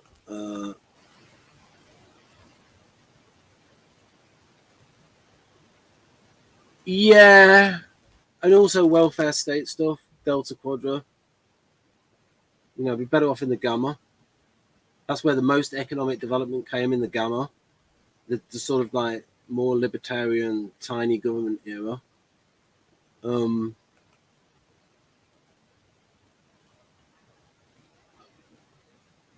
But those aren't the dimensions in Model G. Those are Bukaloff dimensions. Now he's a sort of a. He has a rival school, or had, I don't know if they went to Galenko school in Kiev. Or Kiev, if you prefer. But the point is, those are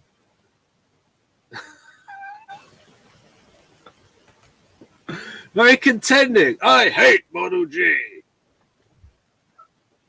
Well, I have Model V now, so. But okay, PS, try and find something wrong with Model V, and I'll try and answer that. Anyway, you're also welcome to do the super thanks and the super chats and all that kind of stuff whilst I'm answering these questions. And I have a sore throat. Look at all these things I have. These lockets. Look, I've not been coughing. Right, I'll get back to this research question in a moment. So the dimensions in Model G are about freedom of action, where it was, I think the idea was, okay, in Model G, the launcher function and the control function are always on. The roll function and the brake function are either on or off. And then the ones on the far left, the captain of the psyche or management, I translated it, but it was translated as management, and demonstrative had the sort of the most dimensionality. The ones which were maximum energy and the optimum, it's like degrees of freedom of sort of flexibility allow that. But there are some issues in Model G, which is why I've moved on to Model V. One of the issues in Model V is that it didn't properly take into account Initially it did in the descriptions, but then the descriptions changed and the way it was taught was changed. And I had a big issue with how the control function was described as the weakest function. I was like, no way in hell. You got so many INTPs working in STEM subjects. Now here's the issue. Now the problem is it's a bit of a dare I say it, a high IQ point to understand.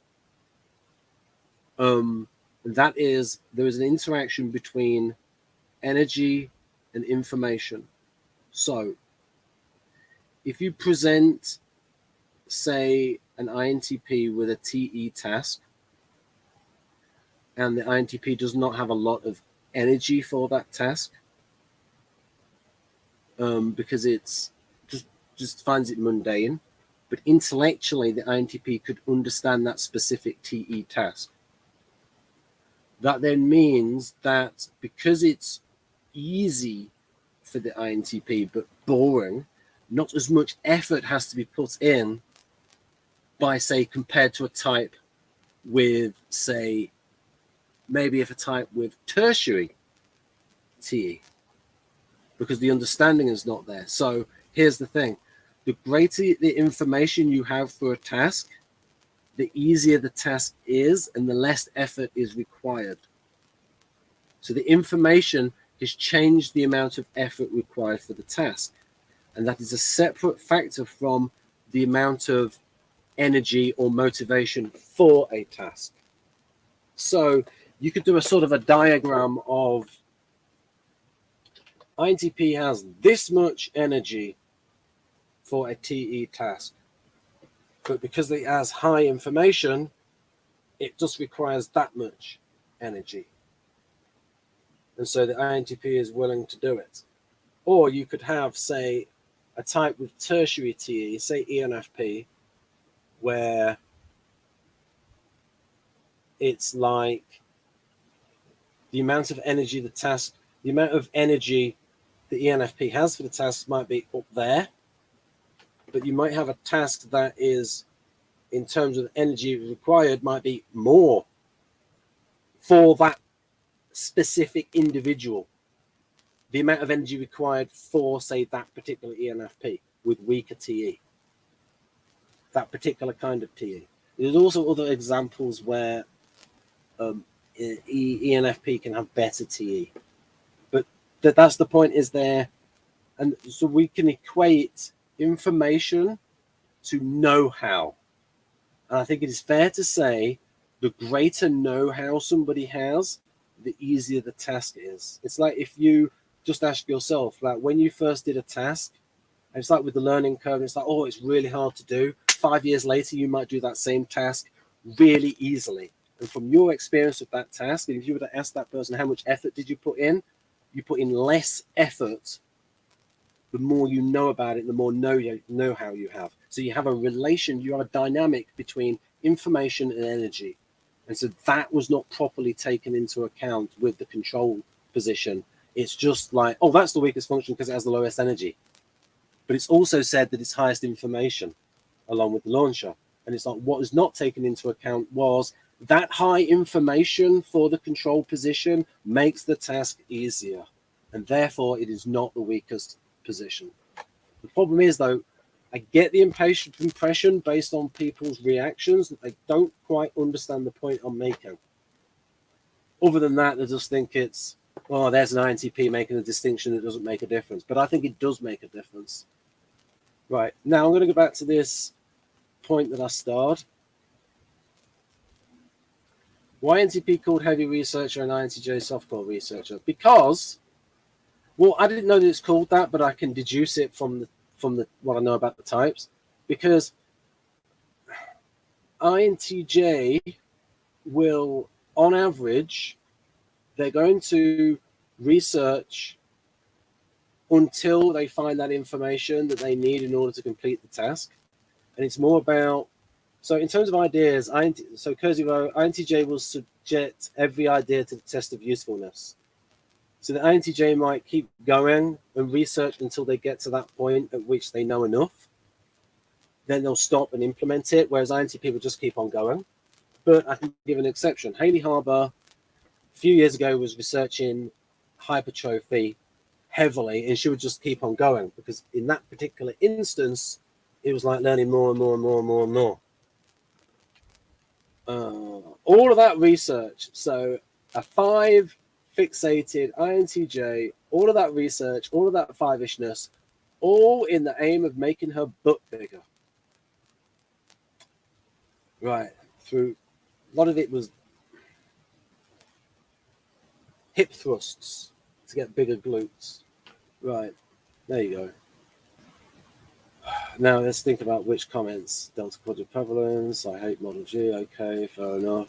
It's ignoring function is strong, even donut. Yeah, that's the thing, yeah, it's in there.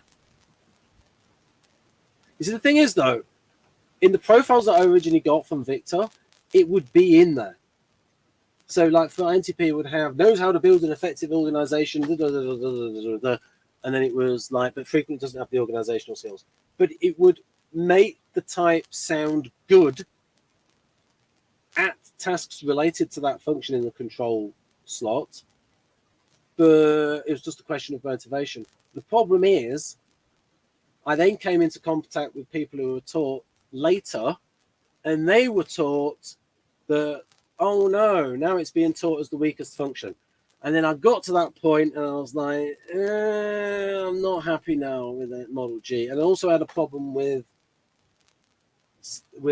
like societal versus personal.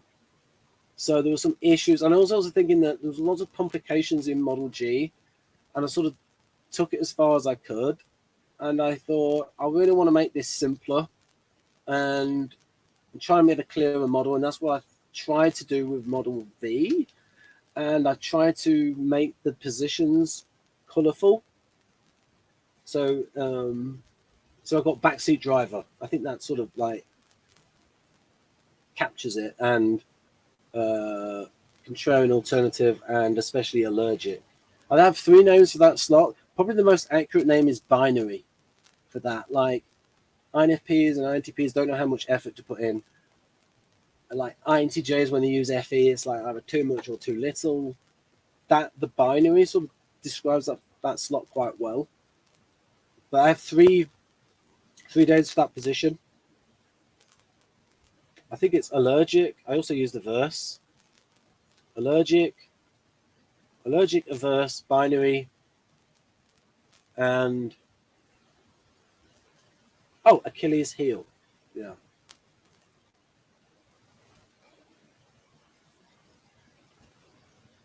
Okay. That comes from, yes, you have less energy for your suggestive function because it's a counter club situational function. In other words,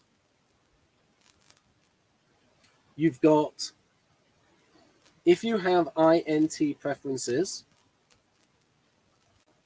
then the ESF functions of SE and FE are by dichotomy is going to be weakest. If you're IN, then SE, so any type with IN preferences is going to have weak SE. Any type with IT preferences is going to have weak FE. So that's already within Model A. But I'm just sort of explaining it in terms of dichotomies. The model, okay, it's from his book. So this is show I'm not just trolling you. It's like there, Conscious Orientation. And I'll give you the title, the full title. The problem is this book was just like, this really needed to be on the front cover. Like, this book has been neglected. Even Kersey Sr., right, I asked his son, it looks like he didn't know about this book. And it's a pity. Even though it's referenced 10 times in Gifts Different, hardly any person has read it. And I only known about this because Shalina kept mentioning it. A study of personality types in relation to neurosis and psychosis. And he was trained by, there you go, Laura Hutton in the 1930s. So what does that say about gender role socialization in the 1930s? Well, she probably came from a posh background. Probably women from richer backgrounds had more academic opportunities. Right. It would be interesting to see what her life story was like. Yes, Vanderhoop. Right, okay. I mean, you might have a 3 period, sure. Maybe like upbringing. Copyright, okay. Okay, have a go. Go at it. I am happy for you to have a go. But if you go on my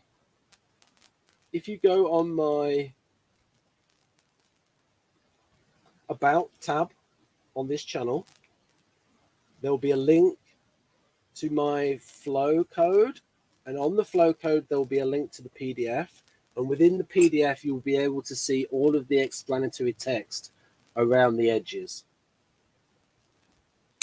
and then you can use that and create a new version, and then you could show it to me.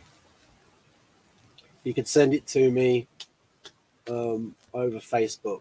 Find me on Facebook as Ben Vaserlan, or send a message through, in case it doesn't reach me, send a message through maybe a page. So a function flow map. I've just put the general order of the function strength that I think, but as I said, it varies by situation. Right, that's good. What do I think about Model A? Well,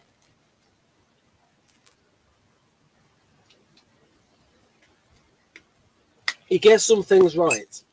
It gets, I mean, if you look at mine, in terms of the strengths of the functions, it's not that much different.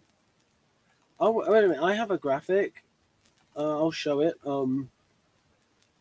If I go back in the file browser,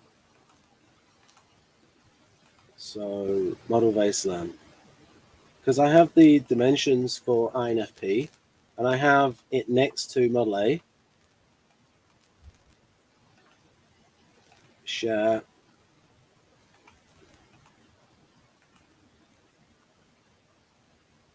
Yep. Thank you, Piyush. So, as you can see here, these are the Bukolov dimensions, maybe. And you see that, yeah, mapped onto Model V. But within mine, but see, my dimensions are different, but in terms of general strength, as I say, the way I've done it, the difference I have is that I have this one stronger than this one. I have this one stronger than this one. So in mine, this is 1, 2, 3, 4. But then I go 5, 6, 7, 8. So in terms of strength, it's like this is pretty much the same. It is the same. 5, 6, 7, 8. The difference is in, and the data would show that. It's just that valued is more important than, but you see, the reason why they did it like that is the symmetricality. Oh, let it go that way, and then all that go in reverse. So that's the reason why that. The big dividing line in Model A that people don't really talk about because they know it doesn't work very well. These being mental and these being vital, like as if all these are unconscious. Like that doesn't work, because it means that half of their NF functions they're unconscious of. Like INFP is so, for example, INFP is more aware of FE than, say, a lot of times INTJ is unaware of FE stuff. So what it got right was the clubs like strong, and weak. So club, that I agree with that. I don't like the information dichotomies. There's big problems with those. I might do a video going through my sort of thoughts on the different information dichotomies. I don't like internal external. It's completely wrong, and it contradicts, and it does not apply to language whatsoever. Any thought expressed in language cannot be said to be purely external. There's always a subjective factor with language, always. Just the way language works. Semiotics, where you have a sign where, yeah, that was it. Charles Sanders Peirce. I'm just going to say a bit about Charles Sanders Peirce. You've got the sign, and then you have the object that the sign points towards. So say I'm referring to something, and I'll say, oh, that, and then I'll say a word to describe the thing that I'm referring to, that I'm intending to refer to. And that's the object. But what somebody understands is the interpretant, what they've interpreted what I've said as. But here's the thing. A lot of times when someone communicates, what they are referring to in terms of a concept are other words. But those other words are also representative or a sign or a signifier for another, and that points to another idea. And so you can have unlimited semiosis. So you've not got, it's not, thought is not external. It does need to be reinterpreted. But we have the ability to communicate. So the fact that people can misunderstand each other shows that thought does not transfer across. It would completely contradict most of modern, it would contradict semiotics, modern understanding. It would completely contradict language. Linguists would laugh at you. People understand words differently. If I say the word empathy, you have an understanding of that word, but it's going to be slightly different from somebody else. These slight differences. So Wojtek and I actually have a different understanding of the word empathy. For me, it is more FI related because it's more influenced by Robert McKee. And it's different from sympathy, where there is a strong sense of connection to somebody when there is empathy, a strong connection based on similarity, the sense of like me, and experience something vicariously through another because somebody identifies so much with that character. So, for example, there was a film that really effed up called The Last Man, where you had this, where for about the first half of the movie, it does really well in gaining empathy for the protagonist. But then halfway through, it then pisses on that character, metaphorically. And it's like, okay, therefore you've just vicariously pissed on the audience. You get the audience to identify with the protagonist and then piss on that character, make that character into a joke. And a level of identification will change the empathy versus a character that starts out as a joke and there's no empathy and it's just laughing at that character. So you change a character that you create a load of empathy for, and then halfway through, it's then laughing at that character, then you're vicariously being laughed. So for me, empathy has a lot of that like me connection part in it, but other people understand it slightly differently. So this is an example that communication does not go slightly across. So when Jack Aaron says that thinking is external, please give me an example that's outside of language, because language is slippery. language can be misunderstood. There is a empirical part of language where someone can go, oh, let's look in this dictionary and get a rough idea of what it means, but within the dictionary it's pointing towards other words, and you can get an unlimited semiosis, and words, the meaning of words changes over time. And also there's, you say a sentence, and that sentence can recontextualize and have a different meaning. So in Babylon 5 they'll have a flashback to when somebody says something, and I won't say what it was, and it's like that gets recontextualized, like, oh, hindsight subtext. So information, there's problems with information theory. And also, oh, I have something classified. Somebody translated for me, but I didn't get permission from Rainin to release this. His thinking on information. And basically his thinking on information is that it can't be transferred. And I showed it to David Mark Kersey, and he thinks, oh, his dad thought about the same way.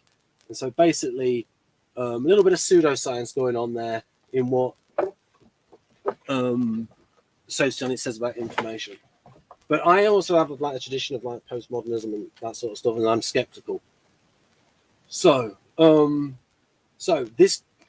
this reinforces the point that thinking is both internal and external, or empirical and subjective.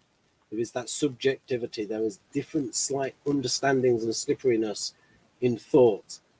And feeling can be empirical. The affect display that someone gives off.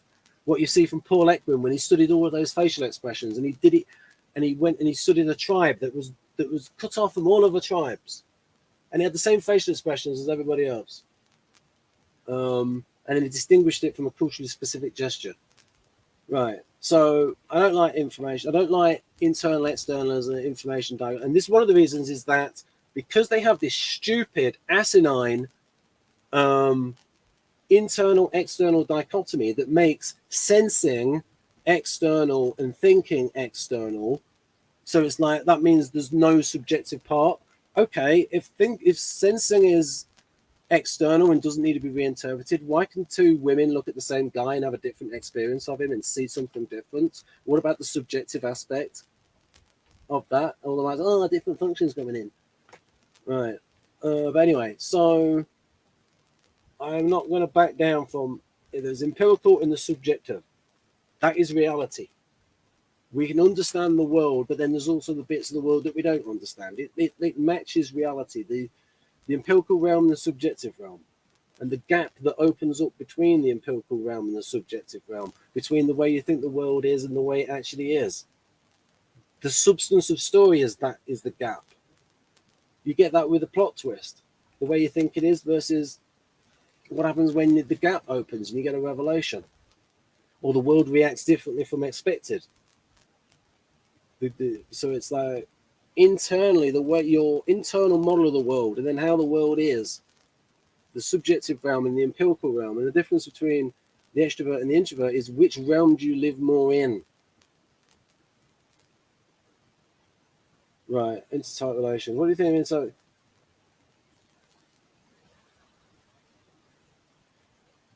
They're pretty good, intertype relations, but it's actually ironic that they can be used to, like I said, I can use it against it for ISTPs and ENFPs.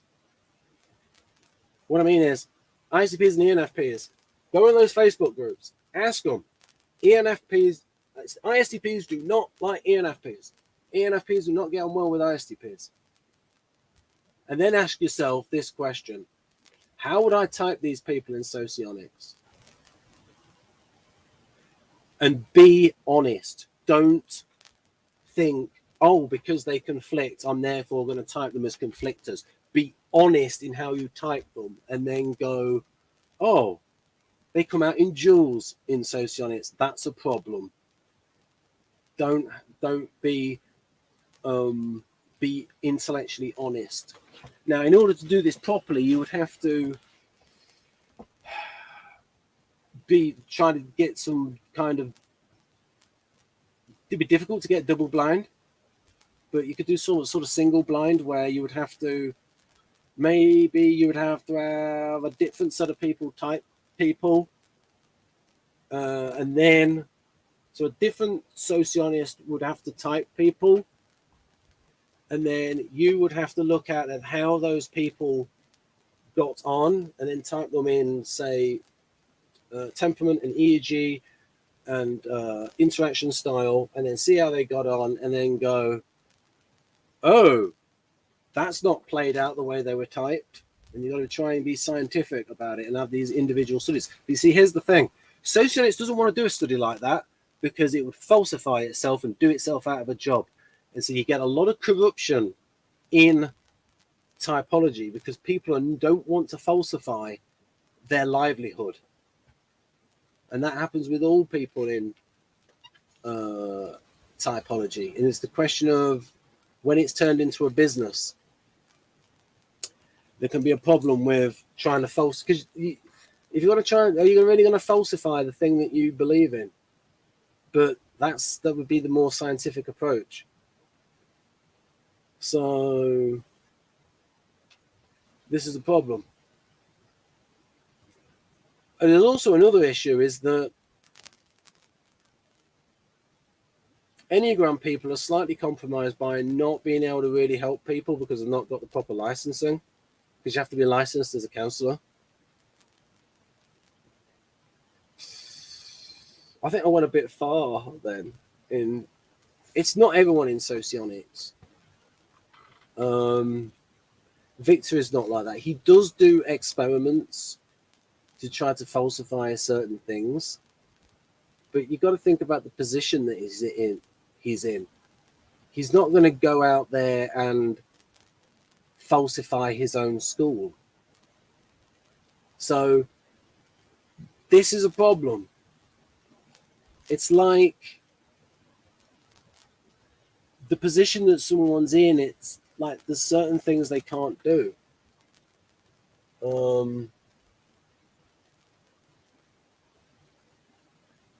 I mean,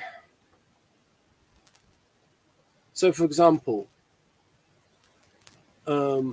David Mark Kersey, he was laid off from DARPA, Defense Advanced Research Projects Agency. Like I said, really Intp.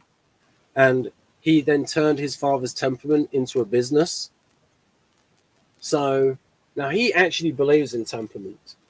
But if it was a load of old nonsense and he saw faults in it, he probably wouldn't come out and say, oh, it's a load of old nonsense, because that would go against his level. So this is part of the problem when somebody makes typology their career. But in his case, there is nothing wrong with Kersey temperament. And he always says, oh, it's just a model. It's a good model, but it's just a model. So he does have some distance from it, especially now he sold the business. Right then, so you get these little extra back down details from me about Kersey temperament. Quadra. Well, they're not as important as temperament, but there's definitely something to it. And I've actually arranged my characters in terms of quadras, but that's because of sort of like the way they paired up. So I've got Alpha Quadra here for Wilma and Rena, Delta Quadra for Laura and Tel, Beta Quadra for Tamsi and Jay, Gamma Quadra for Kerr and Anna. So I usually think of quadra for intertype relations, because within each quadra you've got identical, activator, and mirror. And dual. I forgot the most important one. And dual.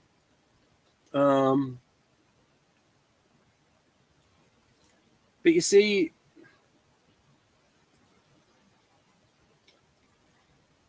I'll then go on to, but if you're thinking about younger people, then they've not got their B-side functions developed. So if you've got I always use like Paris Hilton as the example, but it's like she's an old like party girl by now. But if you think of, say, someone who is like the stereotypical party girl or party boy, and it's like, say they're an ESFP entertainer and they're living in SE and FI, hardly using TE and NI because they're sort of like just very hedonistic lifestyle. And then you've got an INTJ that hardly uses SE and FI. Those two people are so different, they won't share, there won't be the duality. But in videos I saw with, almost mentioned the surname, married Emily, ESFP, married to INFP, and she's a songwriter, and she had her own Spanish business and went to South America or Central America to learn Spanish. So you can say about Emily, and she's like just songwriting. So you can say that Emily is an accomplished ESFP, and she was going through the personality hacker course. So you could say about Emily is that she is different from the like the party girl, party boy, hedonistic stereotype. She's got developed thinking, intuitive, like she's a rounded individual, and she was in a like 33, 34 at the time. They said that publicly. So you could say she's like a rounded individual, and you would say that for her, she is ready for duality. And she's already in typology, so she's learning a bit about it. And she worked in a children's home, and like some very good SE and very good people skills, dealing with girls in a children's home who were too unruly to be fostered. So very good skills, and developed, accomplished, ran her own business, all of this. And as a songwriter and a singer, so accomplished ESFP. And then she was with Thrain, and they did videos together. And you have Thrain as an INTJ. Interestingly, he's like, if I'm Myanmar, he calls it Burma, because like he's very Australian, like very, I don't care, I call it Burma. And like there was duality between, no, like it was all like platonic, but there was definitely duality between Thrain, INTJ, and Emily, ESFP. And you could say that, like, if she wasn't married and if they're like different circumstances, you could say that they would work well as a couple, and there was duality between Thrain and Emily, because you've got Emily with a strong B side of TE and NI, and you have Thrain who was working on self-development, and you could say he had a strong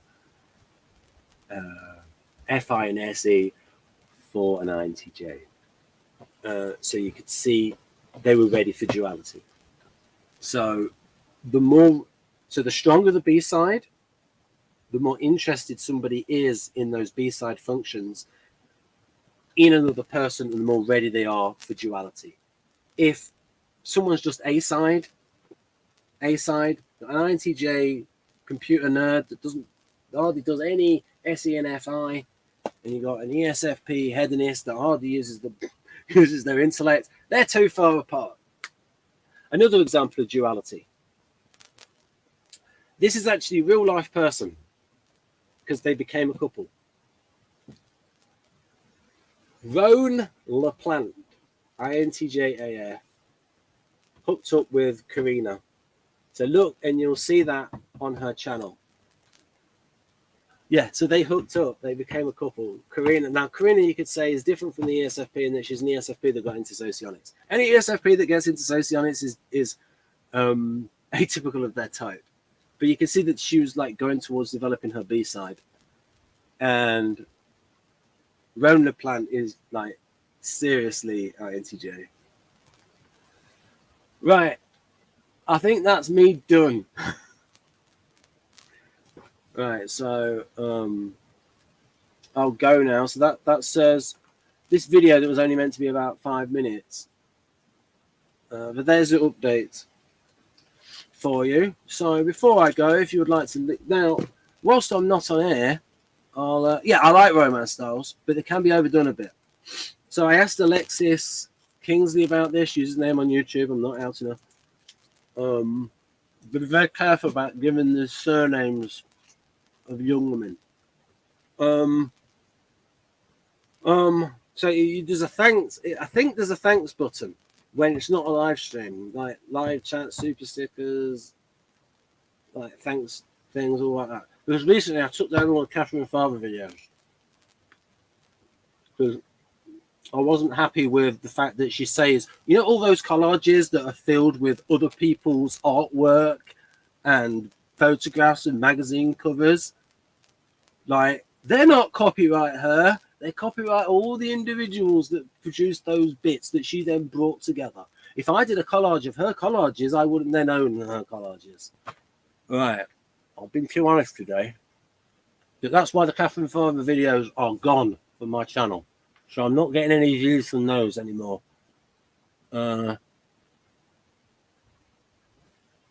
else? My one came out there. Bit of FI moment. Probably a bit injudicious.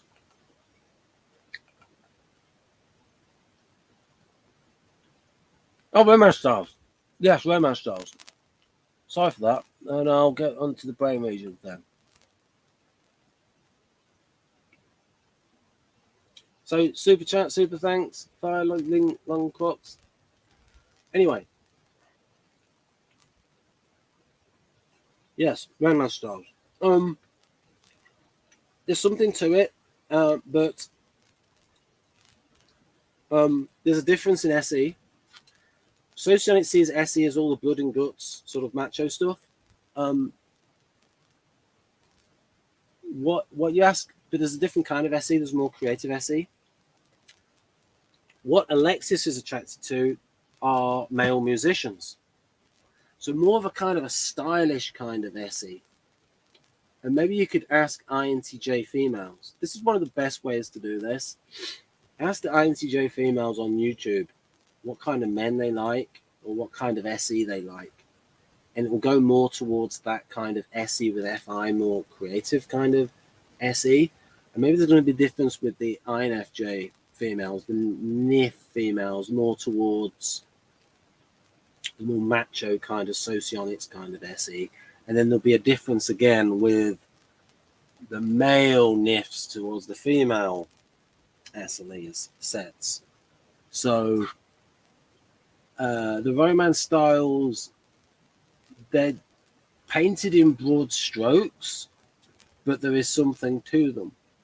Now, in general, your INTP female is going to be better at SI stuff than the INTP male, just because of gender role socialization.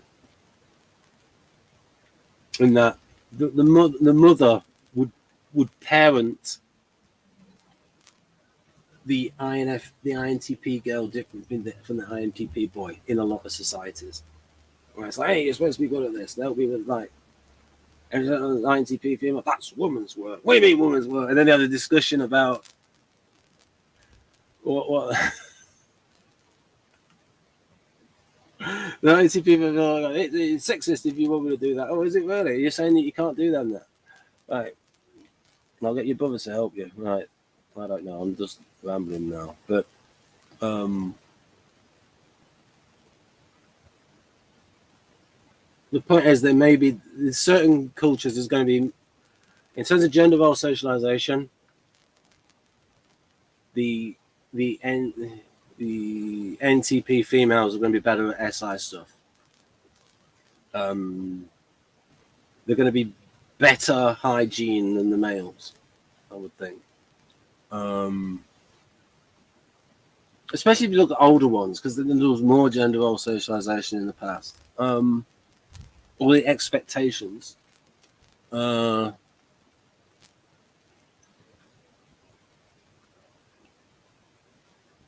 With yes, and the male. I mean, you can get females who are like equally sort of SE in an assertive way, but like you're talking about maybe more ones in contact sports, like someone like someone like Shayna Baszler or Ronda Rousey or Gina Carino. So the sort of these women that did MMA, their kind of SE is towards the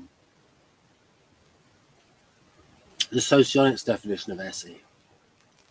That's more typical of men than women. I mean, just look at the fact that here's a blatant difference. Just look at the percentage of the prison population. It's like 90% men. So there's a difference there in, yes, some of it's society, but like there's a difference there in testosterone.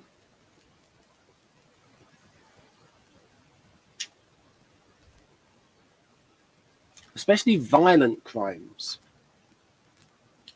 Far more violent crimes committed by men than women. Just as physical differences. And maybe what you could look at, try to cancel, is look at men and women of the same muscle mass and see if there's a correlation with size. But then it would be maybe differential between the size of the opponent, of the culprit, and the size of the victim, and try to like drill down to look for any kind of. We should do analyze data many ways. Right, T4.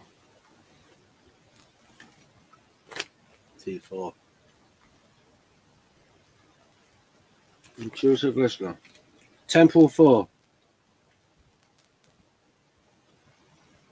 Yeah, very strong in the FPs, especially INFP.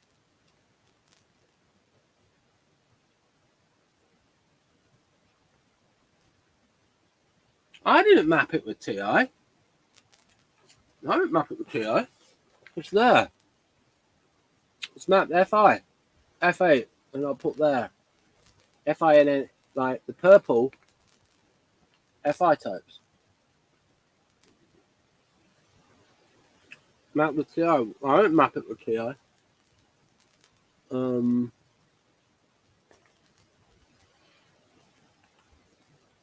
No. The TI ones are areas, or rather, TP has had most activity in those areas, the blue ones. Then the IS types, very good with the drawing on the occiput. You see occiput 1, occiput 2 for the O1, O2. For that area of the brain associated with the visual cortex. Right. Occipital, yes, the occipital lobe. Right, so if you look up occiput, and then I think they used to call that the occiput.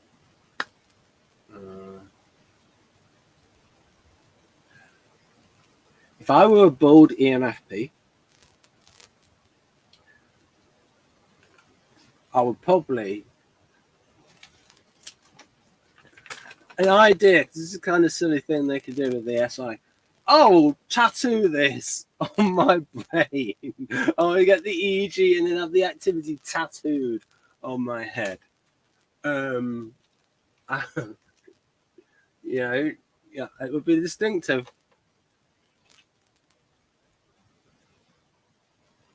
Going artist C4 map with FI. C4. Well, I've got a sort of independent for C4. Now, this is from Neuroscience of Personality, so it's a little bit later. No, I mean, it's an earlier version. It's like you got an EEG cap with more sensors later.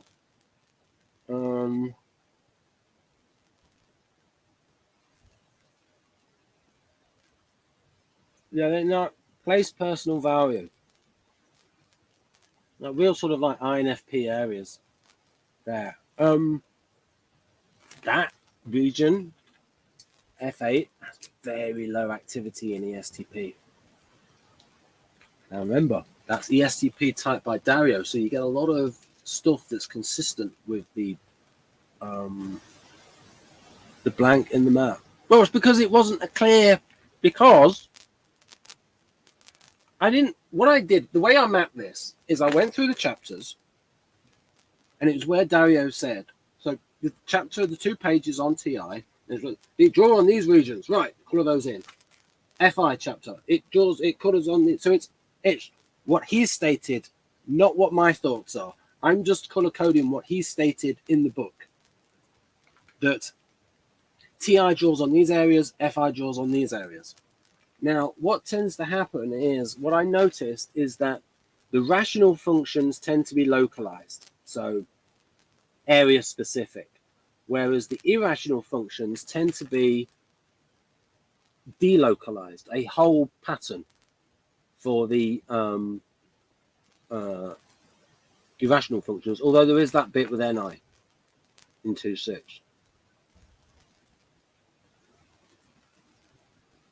Webcam's getting on a bit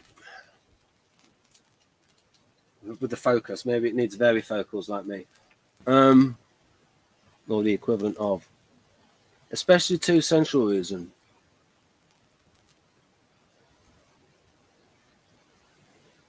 Like I said, I just colored what was in the book. The book SI. So, for example, the chapter on SI, and it mentions high activity in OC1 and OC2. Okay, I'm going to color that, and I'll color that with green, and I'll say that green is SI. On the chapter on FE, it'll say, oh, there's activity in FP1 and T5. Okay, I'll color that in. The white color mean. The white color means I've not color coded it. That's what it means. That's what it means. Again, I've not gone there. I've not done a, I think this is this, I think this is that. No, I just color coded what Dario's. I just used his data. FI chapter says region F8 used, region T4 used, region T3 used. So I colored that with the color that I chose for FI. So the color code is mine. It's not even really the color code I use anymore, because I'm mostly blue for Guardians and purple for violet for NTs and green for NFs. Although sometimes I've used green for SI, because the problem is I've not got 8 colors. I only got the 6 colors, and I don't use yellow. These I only have. I don't have enough colors for each function to have its own color, and I use pink for if something's funny. So I only have the six colors. We got, here we go. Where's blue? Right. So these are the temperament colors: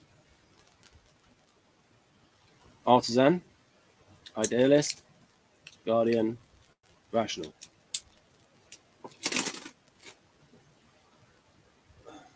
Right then.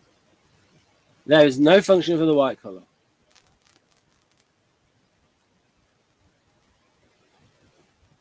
Right then.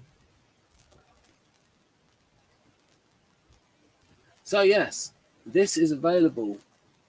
The first chapter of this is available on my About page. Maybe if you go to the flow code, and you'll be able to download a PDF of the first chapter of this. And it's about 50, the first chapter, the first act is about 50 pages. It's probably quite a lot.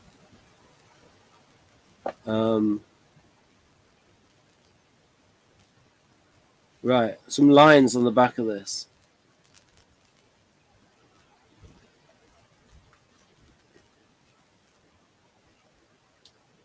The Itachi Magic One, muscle massager, puts the R in Itachi. Right. Venita to ENTP Wilma. You patronising long-winded random bookworm witch. I cleaned it up. Yeah, I went with the second edition. I just changed all the I changed the B to W to get witch. But you write some function in white color. No, I don't. Because I write on a white page. The only white I use on a white page is Tipex correction tape.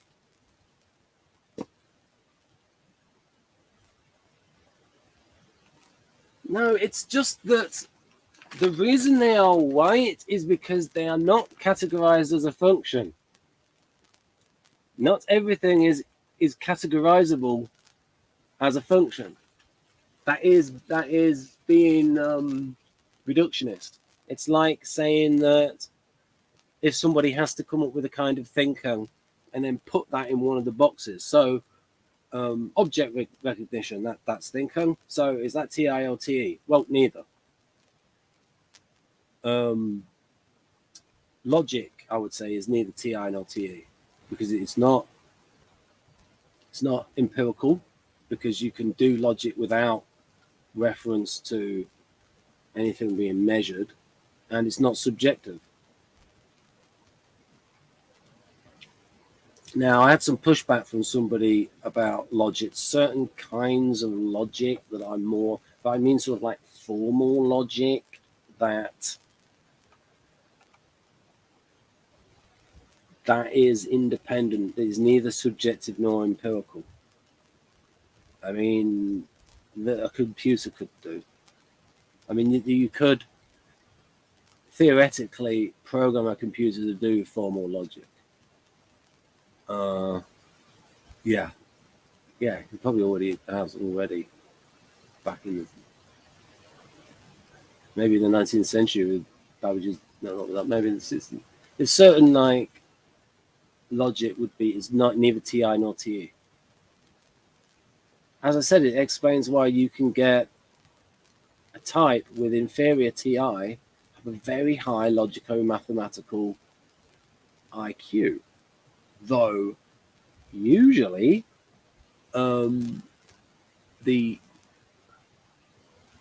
usually there is a relationship between TI and logico-mathematical because TI draws on it, and so it trains it up. Just like there is a relationship between hand-to-eye coordination and SE, in that many activities that draw on SE will then train up the hand-to-eye coordination. So you might have an INFP or an INTP that's born with really good hand-to-eye coordination, but they don't like doing SE stuff, and so it doesn't develop. So trying to be scientific rather than reductionist. Right then, so I'm going to go now. Is it time for me to eat again? Yes. That's my SI, is like, I eat every 4 hours. When I rumble. Right, I'm going to go. Right, so I'm going to have to retitle this. I want to have a look at some of these starred messages. Yeah, I answered that. Yeah. That's good starring that. Oh, we have a live. Oh, thank you. Right, and if you feel generous, you can leave a super thanks. I think the super thanks are available after streams. Yeah. Yeah. Right then. I've actually said a couple of things in this video that I shouldn't have said. I know it just came out there. A little bit of E1. Like E1 in there. A little bit of FI.